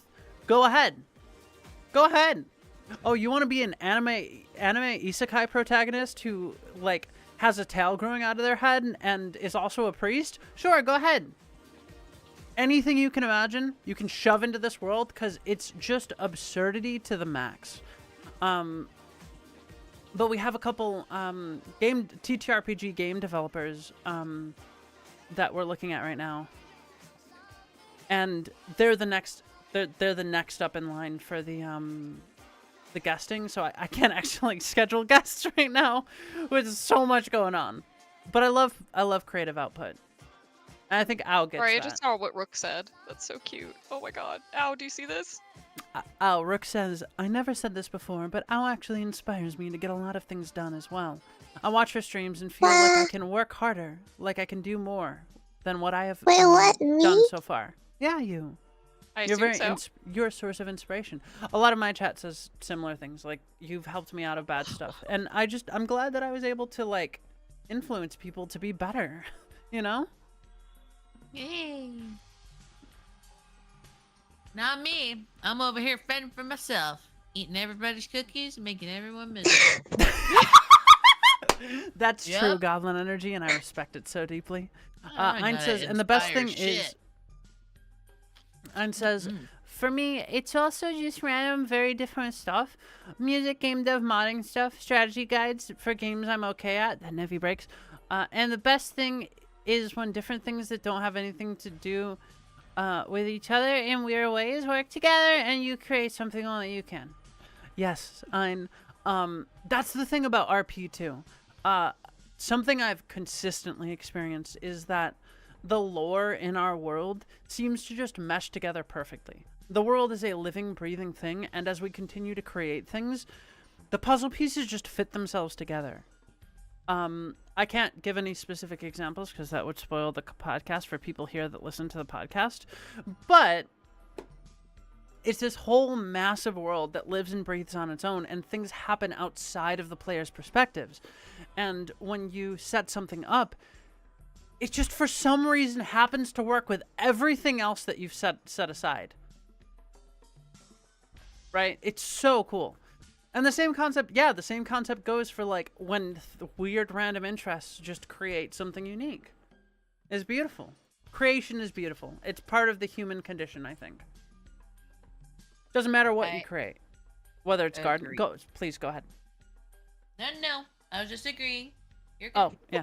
It doesn't matter whether it's gardening, whether it's memories, whether it's writing a book or sharing your experiences with friends. Whatever you create, it has meaning because you are human and you as a person are an embodiment of meaning. You are a person, a unique point in the space of this world that cannot be replicated at all. And thus it has meaning. I'm very drunk. You know I'm drunk when I start getting into the fucking philosophy. Oh my god. Nevi's getting philosophical. I finished my drink. Oh my god. Oh my god. Oh my god. Oh my god. Can I tell the story of my ridiculously bad first date? Please. To like break this wholesome arc because it's pretty funny and pretty bad. So, picking up from when I asked out my now husband, so we made a plan to meet up on that Saturday. And so we did. And while we had meant to go to some tide pools, there was no parking near the tide pools. So we kept getting pushed further and further away from them. Oh no. And what happened was that we ended up at, drumroll please, a nude beach. Nice. Not nice. That's Actually awesome. not nice. So I think that's kind of awesome. So like this, luckily we had been friends prior, so it's not like I thought he was trying to pull anything. But still, so we not only do you have to like climb down a heckin' cliff to get down there, so I fell. For God, I one. love hikes. I definitely fell on my ass. I definitely fell on my ass at least once, possibly more. But then we end up down there, and he takes off his pants. Now he did have, he had boxers on, so that was not a problem. But it was like, okay, what is Can I happening? pause you quick? Yes. My husband gets mad at me because sometimes I'll just wear his boxers, and he doesn't get mad at me because I'm wearing his boxers. He gets mad at me because he says it is unnecessarily sexy, and I have to wear those later, and they're gonna be covered in your sweat and juices, and I don't want to think about that at work. Oh my god, Reese. Oh my god. I've actually never But his done that. boxers I are should so try doing that. fucking comfy. I've never You tried on should. my You husband's should boxers. wear his boxers and just walk around the house in nothing but one of his shirts and his boxers and watch what he does. Just watch. I will He have will to go wait nuts. until the calendar says sex okay, which That's is in fair. like another week or so. But that's yeah. fair. So anyways, we're walking, and now my very quiet husband, who is as quiet as I am chatty, Mhm. will not shut up. He will just keep talking and saying the most weird shit, like telling me that his mom thinks our mutual friend is pretty. She saw a picture of them, and she thinks that this mutual friend of ours is pretty. And also, he didn't tell his parents he was going on a date today. He told them he was just hanging out with friends. And how, when I complimented his hands, he was like, oh yeah, middle-aged women tell me that all the time. What the? What the? He was nervous, wasn't he? Because nude Oh, very. beach. So Yeah, nervous. Well, that and he was just very nervous about the entire date. And it just kept going. He keeps telling me every story about every tortoise he ever had and how they all died, about how the Magic the Gathering card he bought is now like, it got a lot of value now, so he's going to make a lot of money from that. And just on Nice. and on Good for and him. on. And so finally we get back up. We walked pretty far and we get back to the car, and now we were supposed to go get pizza. And I'm like, okay, so you still down to get pizza? He goes, no, I have to take you back right now. I have to take you back right now. He's And so I'm like, horny. "Oh, okay. No, he was nauseous from all the walking. And he didn't want me to know that he wasn't feeling well. Yes, yeah, exactly, Derek. Men. Yeah, so he brings me back, and I'm just standing there like, did he know that was a date? I called my friend. I'm like, did he know that was a date? I don't know if he knew that was a date. It was just so bad of a first Surreal. date. Yeah. Our second date was actually also very bad. But then apparently he went back to the shop, and he walks in, and another friend told me this later. He goes, I fucked it up. Guys, I think I really fucked it up. Hey, I don't mean to interrupt, but choose a flavor. Limoncello, ras cranberry, or tangerine. I'm going toward the ras cranberry personally. What do you guys think? Raz. Jolly? Well, I don't know. I know you love the limoncello. I do too. It's limoncello, you fucking degenerate! It's fucking Italian! Man, you. I had enough people yelling at me yesterday because I kept saying quesadilla. I don't care. You're That half hurts. Hispanic. What the fuck? Wait, Jolly, you too? You're a Yeah. half Latina? You can't say Yes. quesadilla. I hate you. Oh yeah, I do it all the time, just like jalapeno. I don't care. Jalapeno. Oh, my heart. Oh, my heart. Wait, what type of, what like flavor are you of Latina? I don't even know what that means. You don't know what flavor you are? What the hell? I don't know what flavor's supposed to mean. Well, Like, so I'm half Costa Rican. okay, that's where you. Okay, I was like, The am I fuckable flavor. spicy? I don't That know. that's where you I mean, got you the are spicy. jalapeno. Well, Spicy like a jalapeno. actually, I mean that makes a lot of sense. But I am half Chilena, so my mom's side is from Chile. Oh my god. Wait, did your mom also marry a white guy? No. Okay. Black man. Well, she never got married, but Oh. because my dad is half. Well, I'm half African American. Okay. So, but Are you just... Wait. Was he from Africa? I said American at the end of that. No, well, no. African American is an African that is American. Like Of somebody who's African from descent. African. Otherwise, Yeah. it's just black. Oh, he might have been. I don't know. I have to do that ancestry thing because I'm really Yeah, curious that's about my fair. dad's side. I don't know though. I always thought he was Jamaican. Oh, that's good. My dad's just really white, but he was born in Mexico because his parents were missionaries, which is like the weirdest backstory ever. And then they ended up joining a Christian cult when they came back to the United States. Oops. Yeah. Whoopsie. Oh, I found it. As I was one looking does. for my vape. I found it. My teeth are starting to get tingly. We're having a good Oh girls' boy. night. The first tell. The first tell. Third tell. It's the third tell. Oh, I thought it was the first tell. No, the first Oh, tell is my shit. fingers. The second tell is my toes. The third tell is my teeth. Oh, yeah. See, Oh. my first tell is my teeth. So my teeth are like where. That's what I feel. Ah, So. that's so good. Anyway, Wait, so we have a super mixing pot of ethnicities and races and stuff right now. That is awesome. We're the Spice Girls. we got Ow, you're like half Asian, right? I don't know which flavor No, of Asian. my dad is Chinese. My mom is technically from Malaysia, but like her family is also from China, so I would say like full Chinese. Dude, my ex was Malaysian. I mean, I joke that Oh. I'm half Latina but full Hispanic because of my dad being born in I'm Mexico. I'm half native. Well, not half. I don't actually know the full percentage, but half native and half mutt. Yeah, yeah. Half like Irish Italian mutt. Yeah, my white side is super like mutt, but I think it's more like German. I think My native doesn't show because I don't spend a lot of time in the sun, so I don't get the red skin, like the weird deep like red darkness. I get freckles though, only if I spend time in the sun. My face is super freckly. In fact, if you look That's at why my I updated my thingy, that's why I updated my model.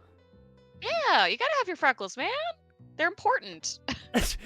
AV just said in chat, "Oh hey mom, Lamau." Wait, is that AV? Yeah, that's Cool Mine is AV. That's why Cool Mine is a mod. Hi AV, do you remember me? You made me really cool art, and we haven't chatted in a while. But I showed off your art. He refuses to update his username on chat because he thinks it's funny. That is a little funny. That username is from when he was like 11. Oh my god, that's amazing. I love that. I love that forever. Mm.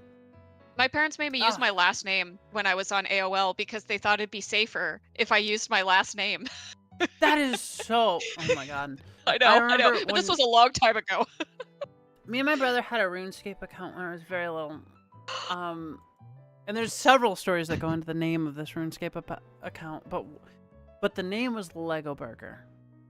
Right? That's adorable. It is adorable. However, the reason is because my brother got a Lego stuck in his nose and had to go to the hospital because of me, and nobody knew it was me. Amazing. So, I was blow darting Legos across the room like the autist I am. Amazing. And apparently one of them, I know for a fact that it was me because I saw it and it was the same color as the one that I blow darted. But one of them fucking ricocheted into his nose, and he says he had no idea how it got in his nose. He just felt something and it was there. And everyone assumed he was lying and it just got stuck in his nose. I never got in trouble for it. Oh my and then God. mine was because my stepfather at the time stole my fucking burger. Rude. And I told him, and I was very angry, that's my burger! Rude. Hey, Omega. And so our RuneScape name became Lego Burger. Amazing. Oh my god, I love that. Like, because our mom created so the much. account for us. What a tale. What a tale we were just told. For real. What? You want to hear? Okay, I'm drunk coaster. enough. Do you want to hear something even worse? Something degenerate and disgusting? Girls? Yes, Do you want... obviously. It's girls' night. It's time to talk. So, I was a teen, and I was horny, Oh god. and I didn't know any better. Oh no. So, Scared. shut up. I'm so scared right now. Don't make me laugh. I'll piss myself. I'm sorry. Laugh, I gotta laugh, pee so laugh, much when laugh. I'm drunk. Stop it. What, do you have a fetish or something? Ew, no, pee is gross. I just want you to pee yourself. I think it'd be funny. I know. So, Oh, no shame though, guys. If you have a pee fetish, I'm not shaming you. I just do. think it's gross personally. I do. Oh, well, there you go. I admitted that on the last stream to make Jolly feel better. Wait, so you lied? I didn't lie. That was the total truth. Oh. I admitted it on stream to make you feel better. Oh, I just like hentai. Anyways. Anyway, so I was a horny little girl living at my dad's house at the time. And I had a sister who had tons. Shut up. I know what you're thinking. Just shut up, chat. She had tons of stuffed animals. I didn't know any better. And I didn't really know what sex was, but I knew if I rubbed up against something, it felt good. And one day I took one of her stuffed skunks. Actually, I did this many times. Super random. Many Stuffed times. skunk. And I would rub against it to feel good. Pretty sure that skunk got thrown out. Masturbation stories? I'm pretty sure that story got thrown, or not that story. That skunk got thrown out. It got crusty.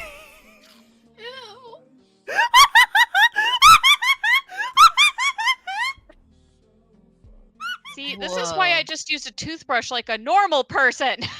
Okay, so we're really doing this? Cause I'll go. We're doing this. We're doing this. Okay, hot potato. I got the potato. You don't have to. I will say, you don't have to share if you don't feel comfortable. That's fine. Oh yeah, for sure. Well, okay.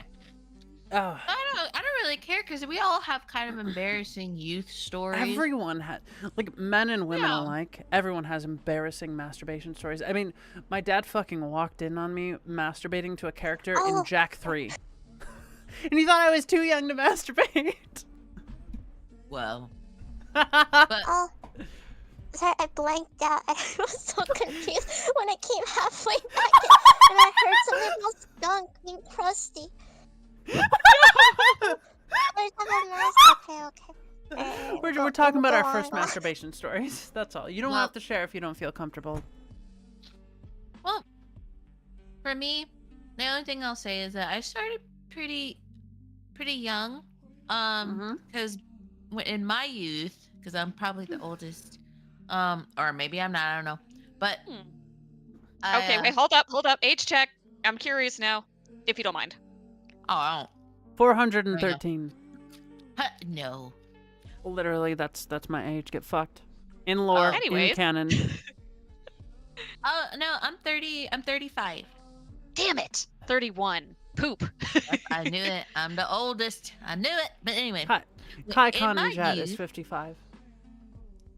Oh, well. She's know. one of my friend's mothers. What do you expect? No, I meant in this room right now. I know, but go ahead, please. But anyway, so we used to have, I'm sure a lot of us remember this because I don't know when they got rid of it entirely, but back in the day, on the last 3 channels, if you had basic cable, they would be fuzzy porn channels. Oh my So- god, yeah. I never had cable. Oh, bless Mine- you. Good. Mine was Oh. was a belly dancing routine. That's what got me into women. Well, I didn't know what I was looking at. I mean, I knew it was a girl. I knew it was women, but they were all like wavy and different colors. They basically look like weird aliens. But anyway, when I started, That's why you're a goblin.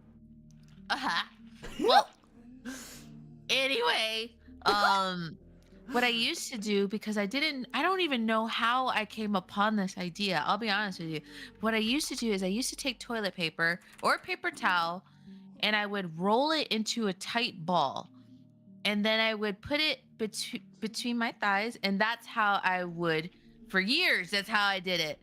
And then I realized that was not necessary at all. That's so manual. That's such a manual way to do it. Yeah, I would basically have to move my thighs so that it would move the ball. It's like and a workout. It's a I good guess workout. maybe- Don't get me wrong. Maybe that's why I have a nice butt now. I don't know, but all I know is that that's how I used to do it as a kid until No, I your realized. butt's nice because of genetics. Well, That's thanks to yeah, your that's mom. fair. The only And thing my I dad. got What are from you my mom. talking about? My dad black, so he's good, you know. Yeah, You but know. Latinos are known for our buttas. I mean, I guess so are black people too, but we do. Oh, have yeah. these butts. We do. Dude, my ass is. Dude, my story is so boring when it comes to like discovery of masturbation. I just started reading dirty fanfic and I wanted to know how I do it. So I walked up to my older sibling and was like, what is this and how do I do it? And they bought me a vibrator and like the rest is history. I bypassed everything. So I didn't tell you my first masturbation story. That was. You remember that? That was a disgusting story that I told you. Oh, That's boy. what I told you. I discovered anal before I discovered masturbation. That's impressive, actually. Yeah. Who goes to their butts So, first? as- Nevi, as a- apparently. As a girl, I was very curious about my body, and in the shower, I spent a lot of time showering because I'm a clean girl, and I would scrub really hard. And one day, I touched my butt in a certain way, and I was like, that felt funny. What do I do? And I touched it a little harder. I was 12, and the rest is history. Eventually, there you are. And eventually, of course, I discovered the front, and there we are, right? Oh, gooey. And I discovered, hey, 2 fingers are better than 1. I can do Whoa. both holes at once. So yeah. I mean, I could totally tell my anal queen story in a Go ahead. TOS safe sort of way. Yes, please. TOS safe just means don't say slurs. Let's be real. Oh well, yes, and I would never do that anyways. Excuse me? Holy shit, that was a big one. Burping. We got the borps. Yeah, so young-ish. I actually didn't lose my virginity until a little bit later, I'd say, than some. But the person that I chose, so my only stipulation was that I wanted to look back on it and not regret the person or the time. So that was my big thing, was like, because I got over my parents' Catholic brainwashing, and I was like, well, I don't need to wait till marriage, but I also don't want to regret it. Yeah. So I finally had a boyfriend that didn't suck, that I could actually consider doing such things with. Here's the problem. He was 6'6" with parts to match. Oh. And I am 5'3" with parts to match. I have to ask you a question. Was he Same part height. Italian? Was he part Italian? I want to say yes, actually. I've been doing a study of all the girls that I know. Because my husband's Italian. And every girl that I've ever met that has been with an Italian, every single one, fat, girthy, long-ass cock. My husband told me his cock was small before I actually got with him. Oh. It was not small. It hurt the first time. Oh, Oh, boy. well, yeah. See, yeah, exactly. So when I finally was like, all right, I'm ready to give this a go. Yeah, it definitely didn't fit. It didn't fit even a little bit. Like the tiniest bit. And I was like, okay, well, that's not working. So me being very inexperienced was like, well, why don't we just try the back door instead? And like not knowing that this is actually much more difficult for most other people, and it fit fine. And I was like, all right, we'll just do that. It doesn't do anything for me, but like it seems to make you happy, so whatever. Poop shoot queen.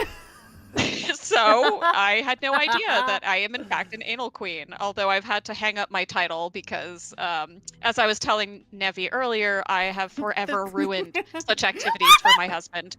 So Let's go ahead, tell the story. It's girls' night, no holds barred. Luckily, that one is it's rather short. Don't you all worry. Okay. This one's a short one. Yeah, so we went to Disneyland, and this was maybe a couple months into our relationship, and I ate a whole bunch of foods that sat poorly. Now we get back from Disney, and we are, I'm like, hey, do you want to try, that? Because I think you've never tried it before. And he was like, yeah, sure, why not? So we're trying it, and he suctions out a very, very, very stinky fart. Oh. And we are trying to power through, but eventually he's like, I can't. It smells too bad. And I'm like, that's valid. And he has literally never wanted to try since. And this was like, what, 8 years ago now? I ruined anal for my husband. I'm sorry, honey. If you're there, husband, I hope you can find the courage to try again. No, he is taking a nap downstairs and avoiding everything to do with this conversation.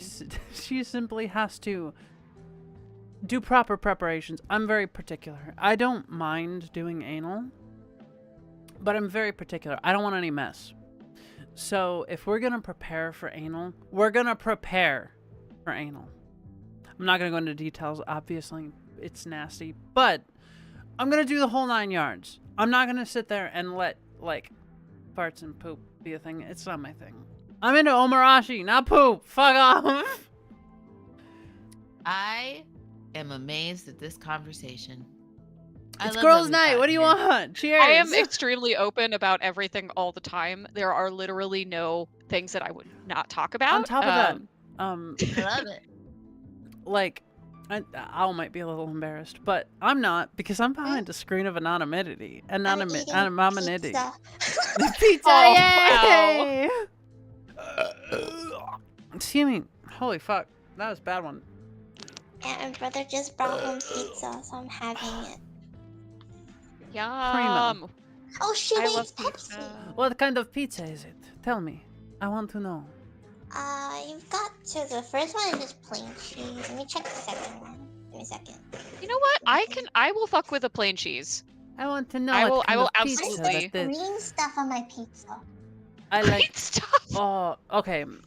We have a pizza place nearby that I love so much.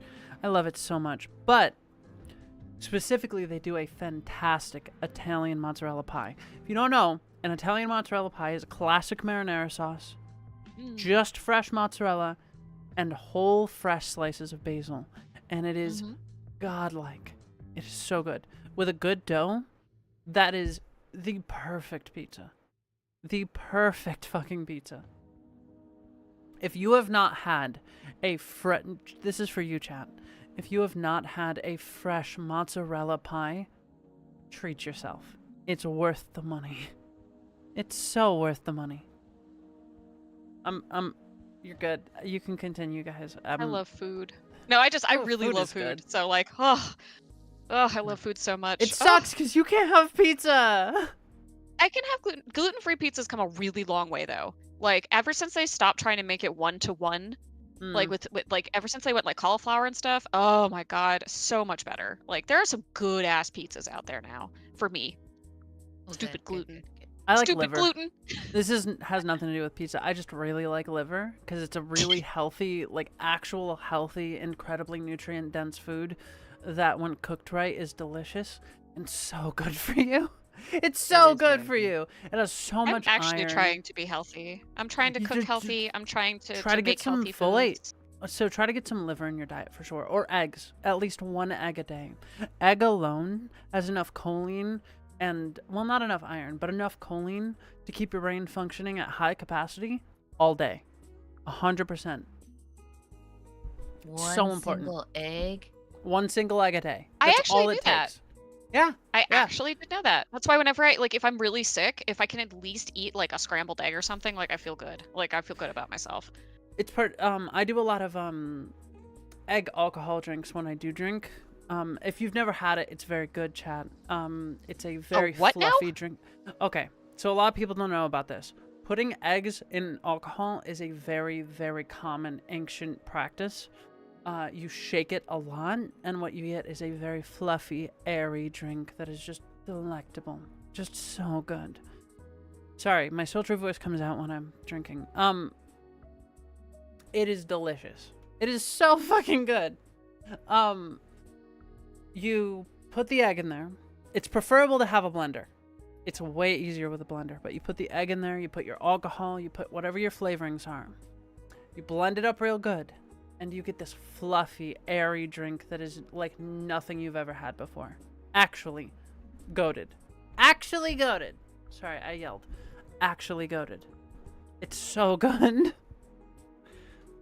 I believe you. I don't know if I want to do that. I'd rather just eat the egg. That's fair. Yeah. Siege was surprised because he was like, "You put a raw egg in your drink," and he's like, "I thought you didn't like raw egg." And I'm like, "No, I'm just picky about eggs. I'm picky about how they're cooked. I love them in alcohol. Love them in alcohol." Nevi, and my new lovely friend. I am excited because I actually did reach out to Siege today, and I asked him because for everybody that most of you probably don't know, but me and Siege actually live nearish each other. So hopefully in the nearish future, I'll be able to hang out with him, and then he'll understand what a menace I am. And you'll go to the gun range and he'll die.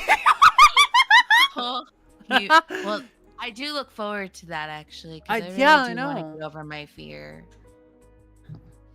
But we'll see. We'll see what happens. I'm just excited. I want to share that. Awesome. I love like finding out when people live nearby me, so I can just be like, I'm taking you to dinner or lunch or brunch wherever I can. Just all the meals. I just want to feed you and meet with you. Do you want to share? Ow, I'm sorry. We've been going on for a very long time. Poor Ow. What? No, I'm eating pizza. Oh. Do you see my pizza picture? What's Nice to meet you, Darren. I saw it. It looks very good. Yeah. Take care, Darren. Stay safe. Bye.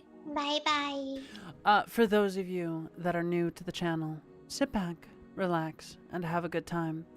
I hope you enjoy your time at the Rusted Boar. Don't forget to Shake like up and subscribe. I was getting to that, you fucker. Shake up your drink. Sip a little with us. And make sure, if you enjoy yourself, to subscribe and like to the channel. Yeah, that Ras Cranberry was a good choice. It goes well with rye. Aha. That thing I can't have. We did it. We closed it. I'm want so pizza fucking now. dizzy. I do too. Who wants to play a board game? What? No. Oh yeah, a game. Okay, A game, So- yes. A board game, how? for context, I have a game called Board Game Online. It's very old. Used to be Flash. It's not Flash anymore. Very old browser game. It is incredibly chaotic. You can never tell who's going to win. And it is incredibly fun. It's very dumb. You don't have to think about what you're doing. You're just having fun. Interested? You can How also long fuck would over it your take? friends. How long are we talking? It depends. When do you have to go? I mean, eventually I will need to go have like dinner and make sure that my Husband eats. husband yeah, is they, fed. they don't. Yeah, because they he don't won't eat fuck. on his own. Dude, no, they won't. Fucking men. I listen. I love men, but in my experience, so many men will just not eat. And it. I mean, I say that. I hate cooking for myself, and I'll just eat ramen. I get it, but at the same time, eat some food. Right. Like if I leave for the weekend, like he will literally only eat like Next goldfish and girls' night, cookies. we'll do board game. Next girls' night, we ended up talking so long. I Ow. wasn't expecting it. I Oh, love you, man. Ow. You can talk, Ow. It's okay. I gotta pee again. I'm sorry. I'm drinking. I'm a Yep, little drunk. yep, I'll be yep, back. Well, I mean, okay, so before I got married, so like I have a good roommate story. I have like the opposite of your story, Jolly, where Okay. my roommate was a good male friend of mine, also a good male friend of my husband's, and like made it like obviously I was with my husband slash boyfriend at the time, and so he was just super chill. Like we were great roommates, and he used to cook. That person. Oh my God, like I would come home and there would just be the most delicious things on the table. Like he was like the perfect house husband. Like he was so good at cooking. And I'm gluten free, so I'd be like, man, I've always wanted to try this Japanese food. And he would just make it. And it would be good the first time. So like I never had to learn how to cook for the longest time. I'm back. You can hear her running. That's I ran. amazing. That was though. cute. I really hope that whoever I do end up being a life partner with, I hope that they cook really good because I love to cook and eating with someone is like a love language. Like food is No, it a is, love it is. language. Um, And so I love to cook, but I also don't always want to cook. So I hope that the person that I decide to be with can at the very least, make spaghetti. Like I love spaghetti. That's a comfort food for dude. me. Do you know the most Now- frustrating thing about being married sometimes? Huh. He doesn't tell me what he wants to eat. Oh can't- yeah. I can't make a meal plan all the time. I cannot. It's so much work to make a meal plan. I love my husband and I love cooking for him. I hate cooking. I only cook for people I care about. Holy fuck. I am so sick and tired of being told, I don't care. Don't tell me that. Just tell me what you want to eat. Fuck. I'll Yep. cook you anything. Just tell me what you want. Fuck, dude. I will give him two options. I will be like, do you want the ramen or do you want the spaghetti with meat sauce? And he'd be like, I don't care. Oh, rice sounds nice right now, actually. Rice yeah, does Al. sound good. Oh, you can talk. You're in the chat. You Oh, shy little Fracta. thing. Fracta, Hi, I would take Fracta. you out for a spaghetti day. But okay. He would buy you alright, princess this is cake. Oh my fuck. He's Swedish. Oh my fudge! That's straight to marriage. Anyway, no, but okay, Oh. I have Oh, a I'm genuine sorry, question ow. for us, ladies. So, Yes. are you more of a meat sauce kind of gal, or Meat are you sauce. more of a meatball kind of gal? Meat Sauce. sauce and no meat sauce and meatball and sausage. Ooh, the sausage. Okay, that's a different category because for me, that's different flavor profile altogether. Okay. But Italian sausage, homemade, a little bit of spice, seared over a griddle or on a grill. Meatballs, baked with panko breadcrumbs, egg, and pork. Meat is beef. Use a little bit of chicken stock to add to the savoriness. While this you make became your a cooking sauce, show. She does mix this. mix it all together. Mix it all together at the very end. Let it sit for 12 minutes or more, so that way the flavors can coalesce into a layered, delectable tomato fucking monstrosity. Pour it on your spaghetti, which you've cooked with olive oil and then covered in butter and a little bit of salt.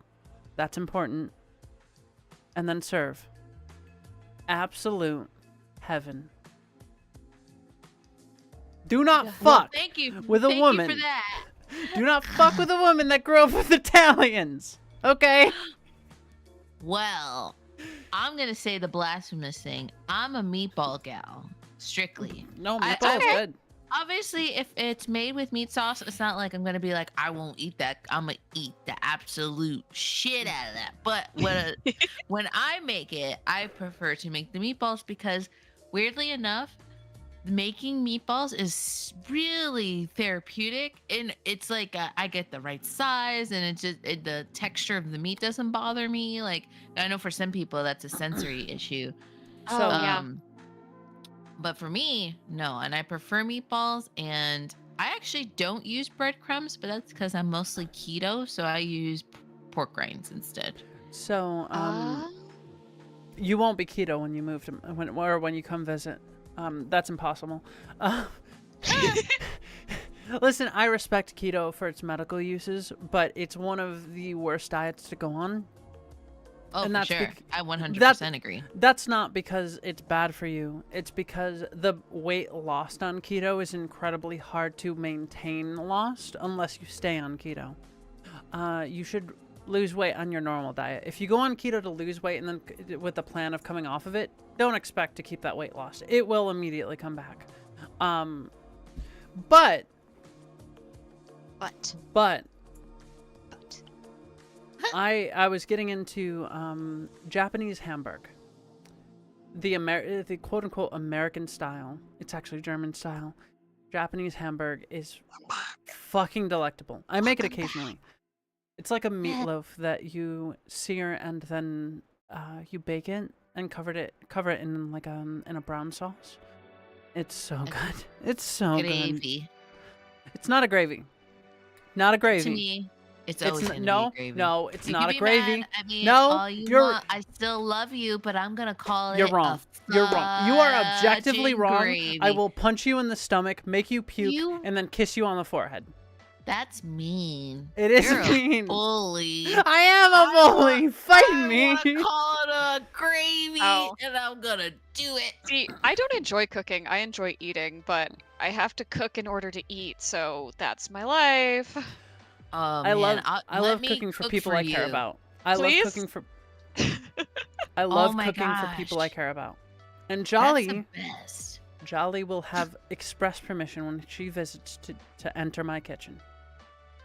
Well, I will still be very cautious about it because trust me, as someone who loves to cook too, I have a hard I'm a battle time. axe in the kitchen. Even if I know the person really exceptionally well and I have deep care for them, like if they come into the kitchen while I'm cooking, I turn as if I'm that gopher meme or whatever. Like I'm like, what are you doing here? Like it's So, be context. banished. Or story. When my computer was broken. Hiccups. 1 sec. 1 sec. Boo. Okay, hiccups gone. I helped. When my computer, no, you breathe in, you swallow, spit 3 times, breathe out through your nose. When my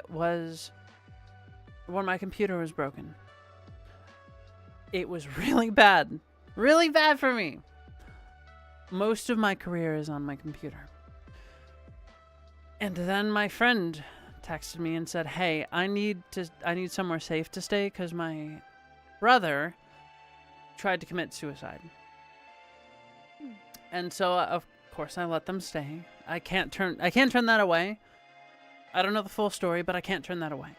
So I did so. I told them there are 3 rules: flush and turn the fucking fan on when you take a poop. Because of you, Omega. Remember that time you blew up Remember, Omega, when you blew up my fucking bathroom? I will never forget. That rule is in place because of you. He's also a gluten-free individual. Or no. He's a lactose-free individual. I do that too. Not by choice. I will never forget, Omega. You son of a bitch. My second rule is to take off your shoes in the house. You will not walk around my house with shoes on. You will not disrespect my house with dirt and grime. I have a futon and a kotatsu. They will not be dirtied by your fucking filthy shoes. Take them off. And third, stay the fuck out of my kitchen and stay the fuck out of my sound booth without permission. Knock first. If I give you express permission to come in, you may come in. Ask first. I do not fuck around with these rules. They are incredibly, incredibly important. My kitchen is one of my sanctuaries. Do not fuck with it. Do not fuck with my kitchen. This is not a joke, chat. Ooh, Gooey, I would like your tortilla recipe. I actually want it too. Can I have that recipe? And also, Nevi, very valid. All makes sense to me. That recipe requires gluten-filled flour and manteca. Well, I don't require the gluten-free aspect. I mean, I can just use masa. I'm just saying. I'm pretty sure it's flour tortillas. Masa? He probably has a corn tortilla recipe to send you though. The corn, oh my god, is send it, and I like both. I love both. It's corn a me, flour. baby.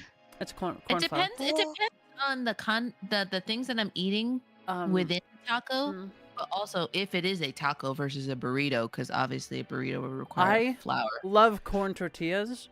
I hate hard shell tacos. Oh, me too, actually. So we got fresh corn tortillas at one point, and I was cooking with them, and I did my usual thing: soaked them a little bit in water for 2 minutes, then fried them so they had a gooey inside and a crispy outside, which I highly suggest. It's fucking delectable. They were the most delectable fucking thing I've ever had. Okay, when it comes to tacos, go ahead.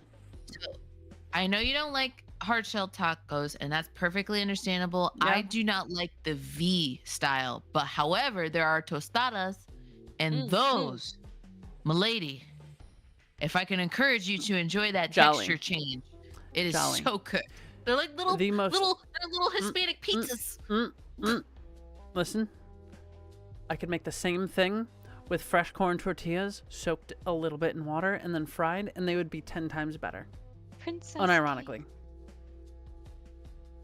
Fresh corn tortillas are soft and gritty and delicious on the inside and just a little crispy on the outside, and they're so good. I'm so hungry. I'm so hungry. I'm so fucking hungry. I know. That's my problem. Is I'm getting very hungry. That's I'm so hungry. Me too. Usually when I get home from work, I do a little bit of errands or maybe take a shower, and then I start cooking dinner. You could have went and gotten dinner. It's fine. I know, but I also might invite a friend of mine who lives kind of close. I might invite her to go eat with me. So that's why I was like not willing to, I was like keeping my stomach available. However, I will admit that during our story time, I ate a lot of pork rinds. They're chili in flavor, and they're fucking good. Jolly. When are you going to come visit? I don't know, man. Actually, wait. Oh, Nevi, we're gonna have to discuss this off stream because I actually am going to the whereabouts of your location. Yes, in let's August. go. Because I have my cousin's wedding is happening, so I'm gonna be Nice. kind of sort of reasonably, but I might have to get a rental car. But I'll figure. We'll talk. We'll talk. You'll talk offline. My people, my Gobbo people will talk to your cat people, and it will be a thing. Well, pilot really. I should use pilot. If you like the stream and you like girls' night, which will be happening probably twice a month if I'm to guess, feel free to like and subscribe. If you like my sultry voice, I do in fact do ASMR streams. Not the weird sexual ones though. Those are weird. I don't do those anymore. Just for clarification. I don't do. Okay, listen. I don't do a lot of NSFW voice acting anymore. I sub-commission under other voice actors and actresses because, like, I like to help out their work. They usually pay me like $10 to $20, and then I just sub-commission a couple lines, and it's not a big deal. But I don't do a lot of like direct NSFW work anymore. Oh, it's good. Sorry, go ahead. I want to just save up so that I can get a model just like you, Nevi. I want to have a full-on thing. I don't want to be Jali. cardboard cut out forever. Jali. Thank you for hitting me in the face. Oh my god. Jali, let me level with you. Do you know how much this model cost? It's like $700 more, probably. $700 and then some of work just to do the things I'm doing with it now. Do you know what it costs to run this model on this computer? No. It's not cheap GPU wise. This runs about 25 to 30% of my GPU, and it's a high-end GPU. Dang. I appreciate the thought. Ow. Ow. Chat, why? Frost, my why? goodness. Oh, My thanks, Ow, Frost. my face. Destroyed. My face. Thank you, Frost, for the 25 sounds- credits. Sounded so sexy while the explosion happened. That is what she said. That is what she said. I know. Oh man! Oh, that makes me want to watch The Office like Hey. immediately. Little my Johnny, God. I love you very much, and you're one of my Also, closest I- friends. I've been drinking this whole time. I wanted to confess. If that wasn't clear, Oh, it wasn't okay. actually. What are you drinking? Tell us. right? I drank the Now. rest of my gin. The gin that's from Sweden. I Sweden. hate you. Swedish gin. I hate that you're able to drink gin and I'm not. I Well, hope you to be suffer honest, I had an dysentery. option. I had Jesus. Wow. I had an option between the rest of this gin or drinking this new red that I just got yesterday, actually. It is a delicious Merlot, let me tell you. I am actually very impressed for a price point of about $25. It's Ow. it's It so happened good. again. What happened to you? Oh, Get Ow, destroyed. my face. Thank you you. sound Oh my god. so sexual.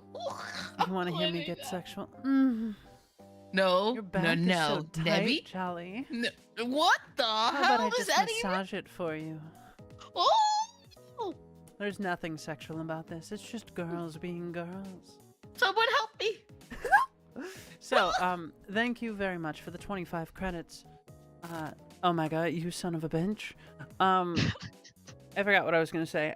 Jolly, I love you. Al, I love you. Liv, I love you all very much, and I'm so glad Aw, that you I love came you to. too, Nevi. I'm actually like so glad, and I'm sure you're just tired. I do hope you're enjoying yourself. I know you haven't been very talkative today, I'm having but a lot of fun. it makes me incredibly Yes, I happy to do be able to do a girls' regularly. night. It I makes me love like incredibly. female friendship. Okay, It female. makes I love me- my male friends, but I love female friendship. Yes. Listen, I talk to a lot of men a lot of times. Wolves. I love being around people. It's very fun. I love entertaining people, but fuck man, there's something about just being able to get together with the girls and just talk about things that girls understand. And hopefully this girls' night makes some of you men out there understand a little bit more about what it's like to be a woman, right? Like, I want to understand. I want to understand what it's like to be a man, but I also want men to understand what it's like to be a woman in today's day and age. And ultimately, I think Girls' Night is a good tool for that. I think, and it's also just great for my mental health because holy shit, I just want to hang out with more girls. I have so many girlfriends, but we only hang out like one-on-one, and fuck, dude. Also, Black Frost, you didn't interrupt anything about the GPU load of my model. It is $20 or 20% to 30%, sometimes 50 at the very high resolutions. I'm pretty good at handling water though very well. That's so good. Sorry, I'm trying not to be loud because I have my gain up for the ASMR. Oh my. You say that, I cannot count on my hands how many women I have made shudder with that voice. God damn it, Omega.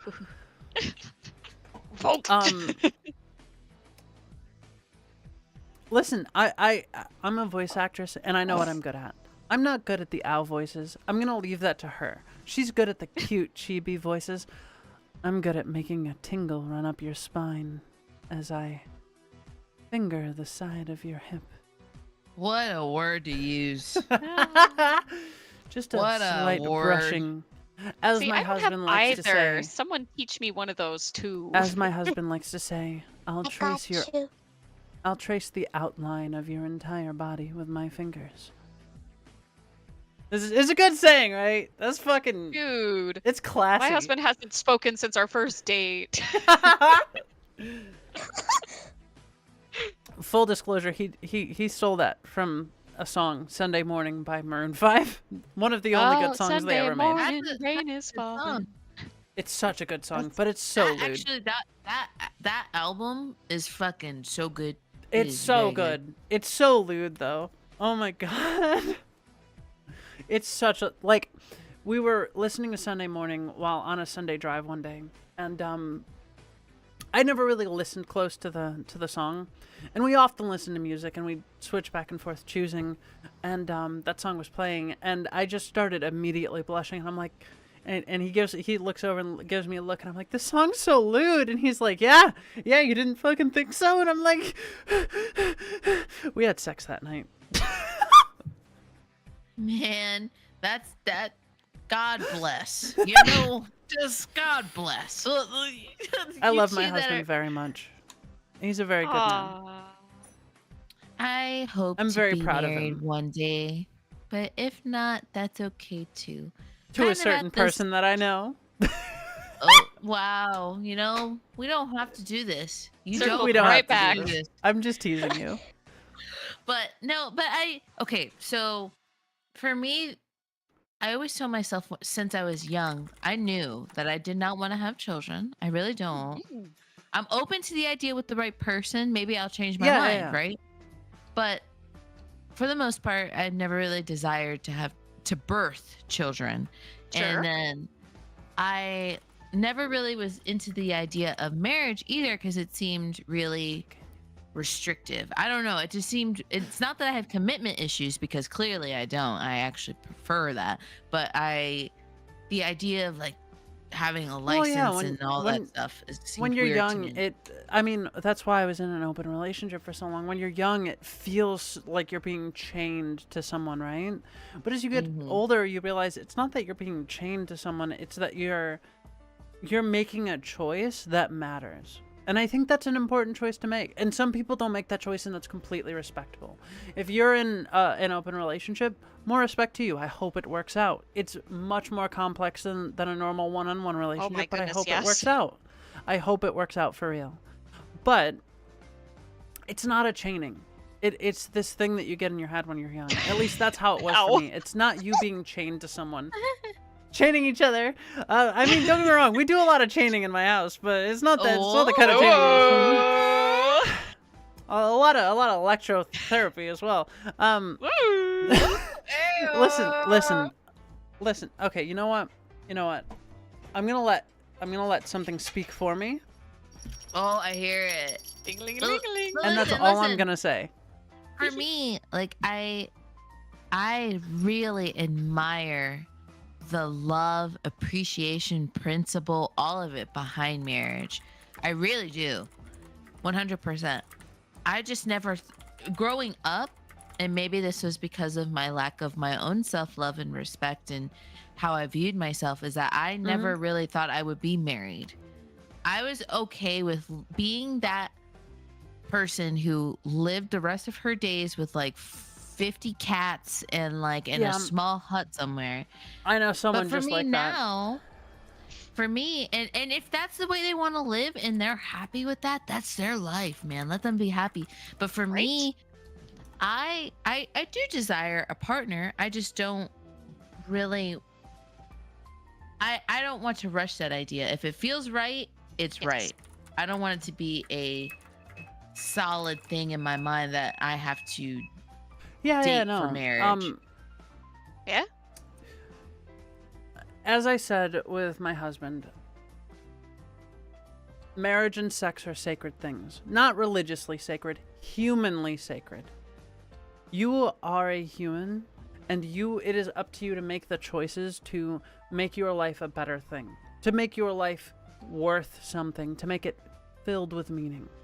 Your actions have meaning, but only when you choose that they have meaning. And marriage is one of those choices. It's one of those choices that allows you to transcend your suffering and become something more than just one person. And it's a very important choice. I was waiting for my husband to like propose to me. And ultimately, he did. He swore his sword to me, to protect me and for me to guide him. And I love him very much for that, and I will never stray from that path. But it's not an easy choice to make. You cannot get married. You shouldn't, I should say. You shouldn't get married if you are not yet mentally ready. Mm-hmm. It's not just the commitment. You are choosing to spend the rest of your life with another person. And that means all of the ups and downs. Choosing to spend your life with another person. Really think what that means, chat. Really think. Every single day, every moment, you will see this person. It's not a bad thing. What I have going with my husband works out very well. I get time to myself by streaming while he's at work, and then I get time to be with him and to have my moments of love and deep, passionate flame, as I might say poetically about sex. But ultimately, what I'm getting at is it's still your choice. And you have to have responsibility in making those choices. Your choices matter. They affect not only yourself, but other people. Let alone just the person that you're marrying. They affect other people too. If you decide actively to marry someone that is rich for the sake of being rich, you will not have a healthy relationship for your entire life. Unless you're very, very lucky and you just happen to fall in love with them halfway through, but I don't know. That's not very likely. It's not likely. No, I mean, you're not wrong. It's just... like, arranged marriages can work, but they're not, at least in the West, they're not likely to end in happiness. Right. I know some places in the East still do arranged marriages, and they do end happy for some people, but it's still like, Well, they're like culturally set up for that a little better. Yeah. Because like, you know, we have like prejudgments against it, right? So like in general, you're just not going to go into it probably with the right mindset. Take care, KaiCon. I hope that you have fun at your It was wonderful ceremony. having you at this having you at this girls' night, KaiCon. ceremony thank is you. the right word. Take care, stay safe, and make sure that you're hydrating and eating enough eggs. Eggs are important. Keep your brain functioning. They're brain food. And if you're not lactose intolerant, then enough dairy too. Dairy is very good for you. Nope. Sorry. Nope. Are you lactose intolerant? Nope. I just won't drink moo milk. Don't drink milk. Eat cheese and yogurt. That's fine. Oh well, okay. All right. Dairy's products. You All don't right. have to drink milk. I drink milk with almost every single meal, but yogurt and dairy, any dairy product works just fine. It has tons of protein, fats, and incredibly Greek yogurt is so oh my good. god. Yeah. It's so good. 5% or higher percentile of fat is so Oh my god. It makes you feel good because it's what your body needs. Like, that's the thing. There's a reason steak tastes so good to so many people. It's because it has all of those beautiful fucking nutrients that your body needs. And yeah, if you're vegetarian, I'll respect it, but be careful. Being vegetarian can be very detrimental to your body. You need to be careful and make sure that you're eating enough dairy products and eggs to make up for your loss of meat. Take care, Omega. Cheers. Cheers. Bye, Omega. Water. Ooh, But yes, we yeah, all need relationships are important, and every single one is a choice, and those choices matter. it. Oh, trust me. Make sure But you make the only- right choices. Well, here's the thing: is that Nevi knows I look quite young for my age. Oh, you do. I mean, so do I, but you do as well. And You're the thing you're is just that as adorable as I am. with the current dating environment that I have been dealt, a lot Mm. of times because of how I look, it is with younger gentlemen. Mm. And I personally I have a hard time with that because it's not their fault. I'm not blaming them as individuals, but many men have not been through the life experiences that I have. So it's hard to kind of share that commonality when there's an age gap. Like I easily could pass for someone who's 10 years younger, and a lot of times it is people who are 9, 10, 11 The thing is, like, years my junior that are like the age approaching gap. me, and I'm like, I think the age gap can work. It's just today it's really hard for it to work. Because my grandmother, bless her soul, the only stable person in my entire fucking family, my grandmother, she was with her husband, who sadly, I still have his ashes in a necklace here. You can hear it right here. I still have his ashes in a necklace. He died of dementia, but they were 10 years apart, and it worked. It was a good relationship. It was stable. It was happy. They loved each other very deeply, but like at the same time, it's not as easy these days. The age gap is lengthening and lengthening because of information technology and because of culture between different generations.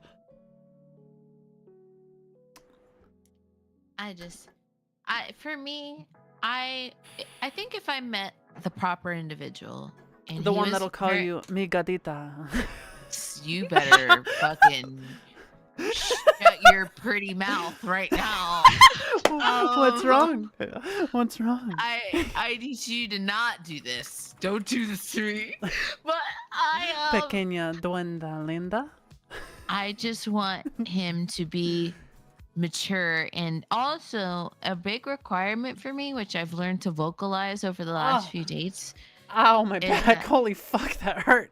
Sorry, you please okay? continue. I popped my back really hard and it just went. Jesus. Oh, fuck. Oh, Jesus Christ. please don't die. Anyway, I'm what not gonna was die. I trying do to yoga. say- Please continue. I mean, I do too. I'm going tomorrow. Is that I really need whoever my next partner to be patient. Like that is such an important thing for me, is to not get Patient defensive. and honest.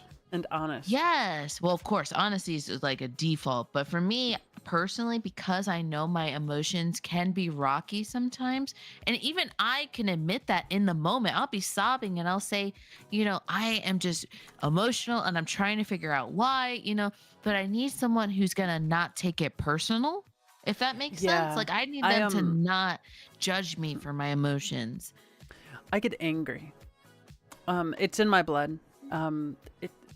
My family said it's the native in our blood.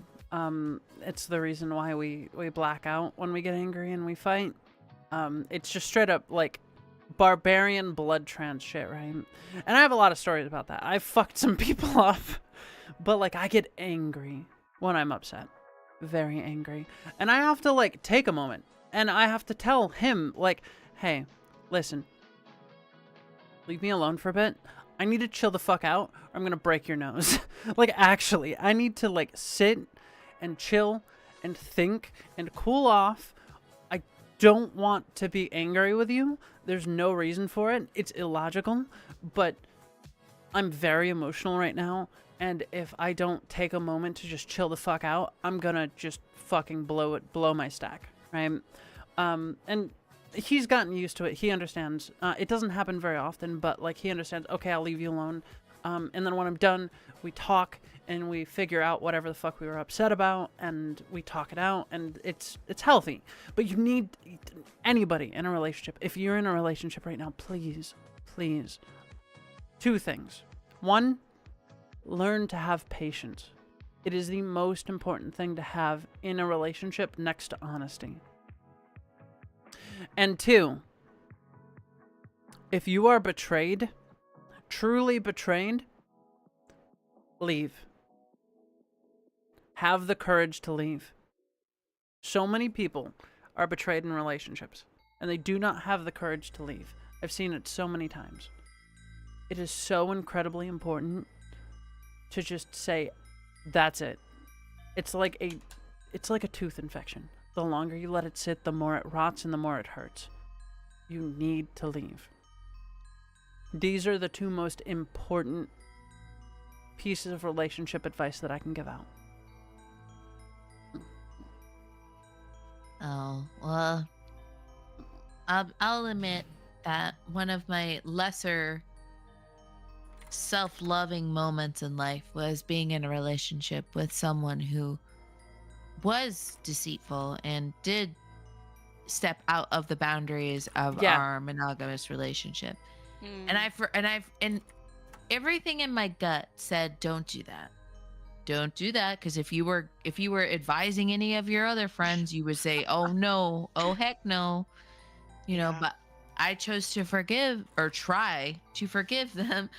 And all that led to was a deep-seated resentment, distrust, and bitterness. It was just not good. So here's the thing about forgiveness. People misunderstand forgiveness thinking you just let people go. That's not what forgiveness is. Forgiveness is letting it go yourself, hoping that they'll get better, right? Ultimately, at the end of the day, if you are betrayed, you have to cut out the toxicity in your life. In the Bible, right? And for the Christians in chat, in the Bible, it is said that Jesus burned off the dead wood in a certain passage. This is a metaphor for burning off the things that would steal nutrition from a plant, from your life, right? You need to prune your life. You need to make sure to pick the right people to be around. People that will lift you up, that you can lift up in turn. People that will help you to climb out of the pit of Tartarus that is human suffering, right? Ultimately, if you are betrayed, that is somebody that will drag you back down to the bottom. You can forgive them, but that does not mean you have to be around them. That doesn't mean that you have to be with them. It's okay to let go. It's one of the most important steps to forgiveness. That's all. Well, I genuinely tried to forgive, but I never forgot. And that never forgetting is what leads to the distrustful anxiety around Sure. deciding to stay with a cheater. And I told myself, and it has been so since then, that I would never, if someone within our relationship and whatever boundaries we've set within that relationship, because I've been polyamorous before. Actually, I was polyamorous. I was in that relationship structure for just under 4 years. No worries. And it was fine because I understood what the boundaries were, and I'm very good with communication. So, but when I was in this particular relationship that failed me, it was a monogamous relationship. And my first question was, when I found out, because the person that they were trying to cheat with reached out to me because they didn't know I existed. And they were like, "Yo, you need to know," and sent me all the screenshots. And so my first question when approaching my then partner was, "Do you want an open relationship?" Because if that is the case, I could work with this much better. I understand how this works, and I will choose to understand your happiness because I want you to be happy. But they said no, only for me to find out later in the relationship that they were continuing to do this particular behavior of cheating the entire time. And I'm like, why? You could have I told you. We had the conversation. We could have like made this a thing. Yeah, to where like, but the thing is that for some people, and it could be male or female, sure, is that sometimes they like knowing that more people want them without having to share any of it. And so it's making your partner look like a possession. And that if you look at it like that, then it will polyamory will never work, or open relationships will never work. If well done, if they're doing it right. Yeah, but the communication is key, right? And understanding each other's boundaries and working around that. But if you're not willing to do that at all, but then choose to lie behind your partner's back, like what's the point? Me and husband have had this conversation.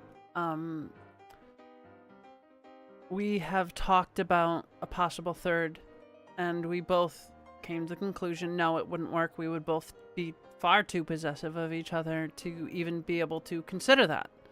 Like, it's just not viable for us. Because we both had intrusive shower thoughts, if you catch my drift. Lewd, intrusive shower thoughts. And it's like, no, we're satisfied with the sex and love that we have in our relationship, and that would just introduce far more complications into the relationship than we would ever want. And furthermore, we would both likely feel very, very possessive of each other with the third, and mistreat them. And that's just not fair to the third. So we're not going to do that. I can see where in some cases it might work, but in many, many cases it doesn't work. You need to be so incredibly careful when you're talking about like polyamory and things like that. It's not for everyone. And the only reason I can honestly say is that it worked for me during a time when I was in a long distance relationship. That really helped because it enabled me to be able to, like, because I'm very affectionate by nature, to explore my connection with other people while knowing and having and exhibiting love for someone who is far away. But it does not work for everyone. I don't encourage you to try it unless it's something deep within you that you feel you need to do. And even when you do feel that, if you do feel that, you need to really research it before doing anything. That was a good one. I rate that one about a 7. Oh my. To the middle of this deep fucking philosophical conversation. That was a good one. 7. Punctuate that thought with a nice burp. Wait, 1 second. I can do it on purpose. Wait, watch this.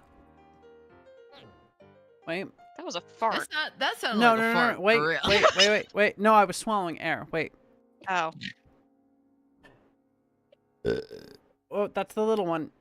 It's a build-up. Oh, it hurts. It hurts! I shouldn't do this.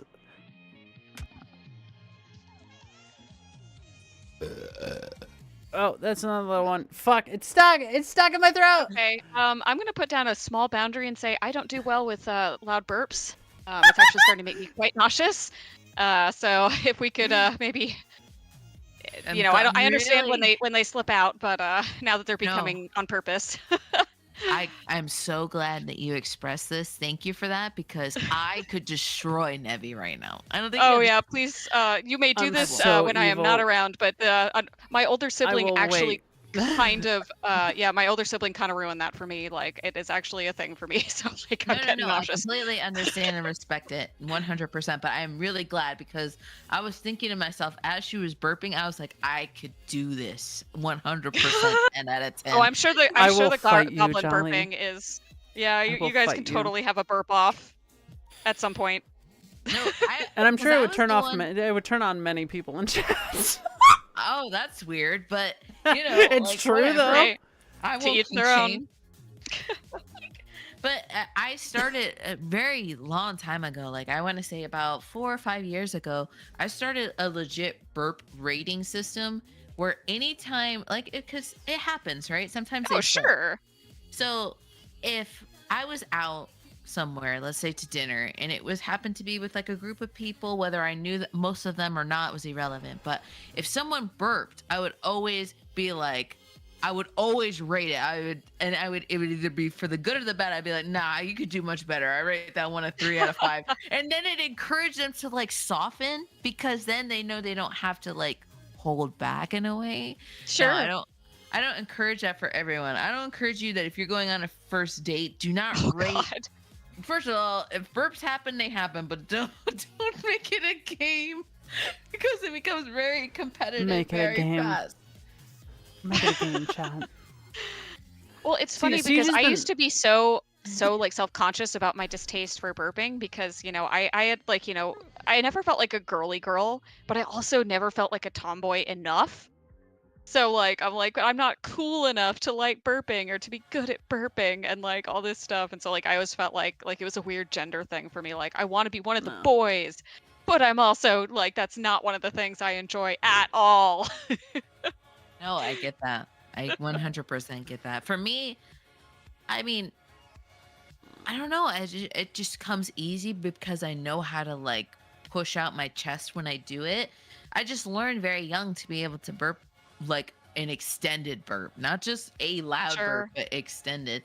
But anyway, I can talk about them, by the way. Talking is totally fine. It's just the actual like listening to them is where I have a problem. no, but I completely get that. But I hope like with the last good relationship that I had, if either of us burped, we would do the rating system, and it was kind of like a fun thing. So I hope that if you're chat Oh, for is that those who who I that think are it is? listening, who? the last good one. Artist. Oh, that actually, well, actually, oh, now that you mention that, now I'm thinking about it, he was kind of in that category too. So the point, Yeah. I guess, that I'm leading to is that I have to be comfortable with doing those bodily functions around you, and once I am comfortable, that's when I know it's like it's a good one for me. Like not necessarily the farting, because the farting will take a while before I'm comfortable with that. But burping, Oh, yeah. absolutely. Oh my gosh.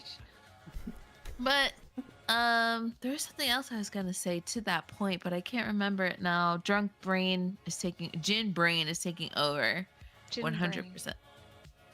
Well, unfortunately, I might have to go soon-ish. Not right this second, but I better like get that thought started. Now that I'm nauseous, I'm like I should probably eat something. And it's not you guys. I was already getting nauseous beforehand. Awesome! We can wasn't- burp wasn't you. now! Yeah. So yeah. Take care, I should Liv. probably go. Happy- But thank happy you so girls' much night. for having me. Happy Girls Night. I would love to do this again sometime. It was really nice to meet both Next Jolly and time. Al. Yes. I love you, Yeah. Al. Nice to meet you. Next Yeah, it was time. really Love nice to meet. you. Next time. Next time, we're gonna have next time, Makoshi Gadget. on. Ooh, Makoshi is. I don't know who that she's is, but I'm excited. She's a voice actress, NSFW, Oh, shit. and streamer. A good friend of mine. I love her to death. Oh shit. Oh, she's so good. I subcontract under her. She's one of the few subcontractors that I do. I love her very Sweet. much. I need more water. My throat's drying out. All right, well, you guys have a fabulous girls' night. Burp to your heart's content. I'm gonna go find food. Oh, fuck. Good. One sec. Alright. But it was a the pleasure stream meeting health. you. Bye. Feel free. My DMs are open. Bye. Yay. Bye. Bye. Oh, stream is healthy. Okay, we had a moment of hiccup with the stream bitrate. One sec. I have the hiccups now. Oh no, that's when you know you're officially drunkish. Breathe in. Breathe in. Swallow, spit. No, breathe in and hold it. Swallow, spit 3 times. Breathe out through your nose. Ow. I was holding that the whole time. Oh, fuck. That was good. That felt I good. can't get rid of these hiccups. Oh no. Cute. Adorable. No. Adorable little gatita.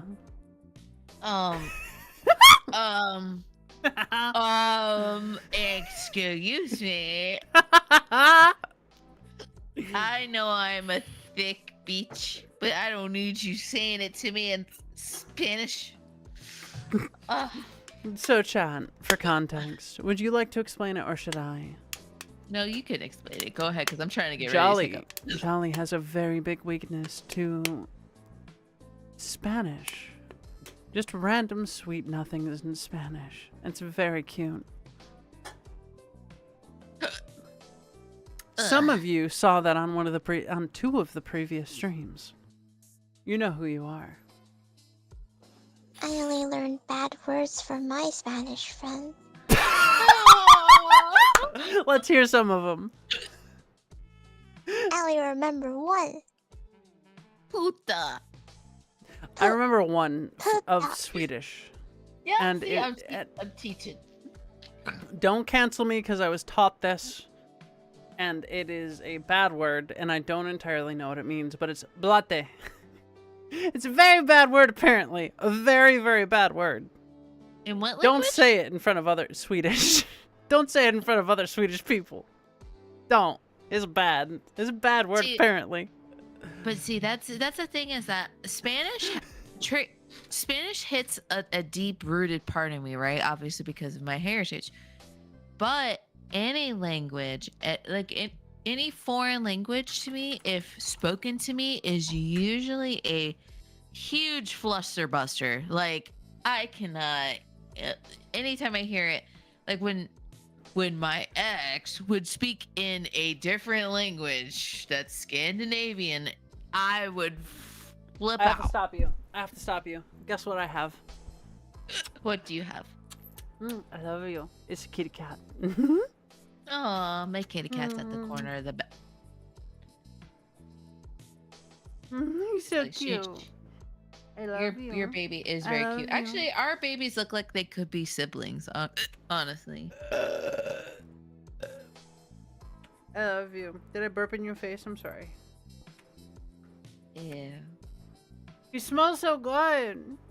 Does he? He does. My cat always smells good. Get on the desk, you fuck.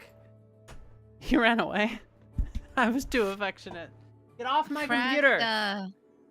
One of these nights you have to teach me all the bad Swedish words. So cute. My girls' night's guests are so adorable, and I love them so deeply. I had way too Platonically. much gin though. That's partially my problem. Is I definitely had at minimum 3 ounces of gin, and it was probably closer to 4. I had 5. and I had 5 ounces of whiskey. oh Lord, well your tolerance has to be better than mine, no? Mine's me- terrible. 46%. My tolerance is jack shit. I do not drink very often. Maybe like 4 times a Really? year. 4 times a year at most. Maybe 5. I get sleepy after like 3 sips That'll do it, yeah. Oh, Okay. of like I was baby. 3%. 3%? No, that's bullshit. I'm calling bullshit. It's not 3%. That is physically impossible for any human being. That's so sweet. Physically I impossible. take like a sip and then I turn red and then I become sleepy. And I stop drinking because I become sleepy. Physically impossible. You're playing it up. Well, I it think also depends. because I'm underweight and That's yeah. fair. Not the I'm mostly tallest. joking. And for me, when I drink wine, it makes me insta tired. It's Like, another one of those things where it's. I talked about this earlier, but personal chemistry. What you drink will have a different effect on you depending on what you drink and who you are. I can't drink gin because it makes me sick. I can't drink low quality whiskey because it makes me sick. When I drink rye whiskey, high quality rye whiskey or rum, no hangover, no sickness, no nothing. It's just a good time. I don't drink wine anymore though.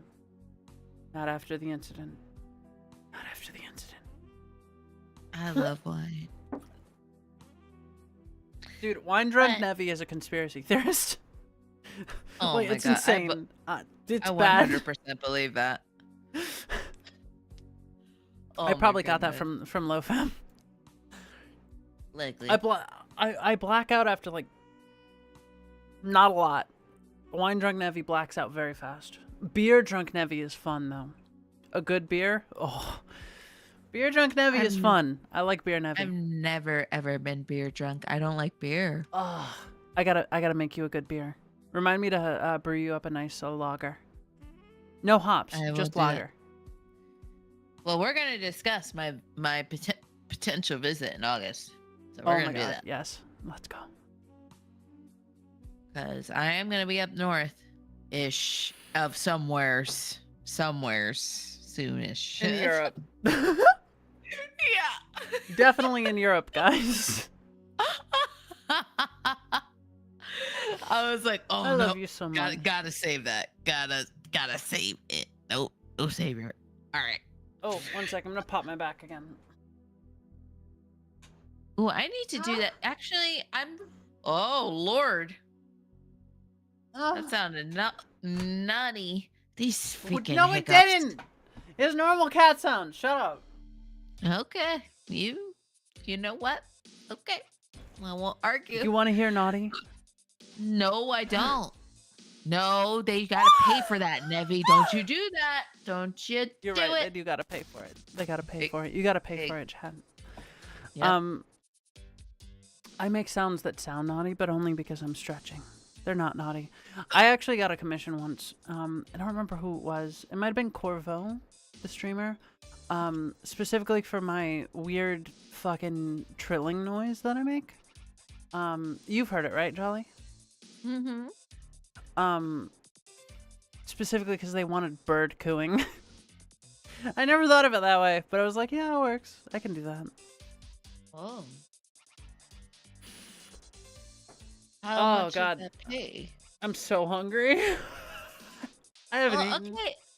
Well, maybe we All should. day? Maybe. Oh my. Oh no. You already know the look of disapproval I'm giving. I know. Wait, no, I had some rice. Oh. I had some rice and chicken once. It was breakfast. I had breakfast. At what time was that? 12. Oh, so it's brunch. That's husband. But even- Husband is back. I'll be back. That's husband. Oh wait. Oh, okay. You go do wifey things. She's so excited whenever he comes home. It's the cutest thing.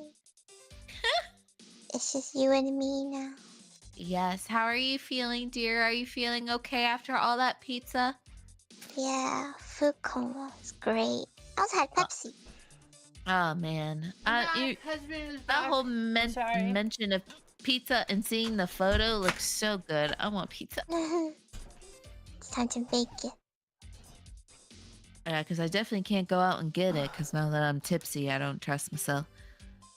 As saints, I know. Carry a knife. What? No, I'm not gonna do that. No. Though there is this really good I place always have a knife near on me. me. Oh well. I mean, me not so much. I have pepper spray on me at all times, and that's sad that I have to have. I won't. I don't trust pepper spray. It's not gonna un-RAPE me. Oh my god. I'd Let's rather not get stab into that somebody. conversation. We're not gonna get into the deep part of it. I'm just saying, like, pepper spray ain't gonna. Some people, it's just not gonna work. So stab them in the gut. You know. No, but Nevi, what I was gonna ask you Yeah. is, should we go ahead and think about closing out stream so that you can eat? Because Oh, we're you probably need to gonna. eat. We're 3 hours in, drunk as fuck. We're probably gonna end soon. Also, what is going on? Hang on. I'm reading chat right now. Let's see. Advises about advise- honesty and relationships, cautions. Oh well, We're trying out- polygamy is different. Yeah. Polygamy I would never do. That's some harem shit. Have you ever heard the horror stories about Mormon polygamy way back in the day, before they got the second church of Latter-day Saints? No. When the first Mormons, not the newer Mormons, the first Mormons moved out west, they basically ran entire towns on their own, and it was almost cult-like and like gang-like in the way they ran the towns, because it'd be like, you promised me your daughter, you will give me your daughter, that kind of shit. It was really bad.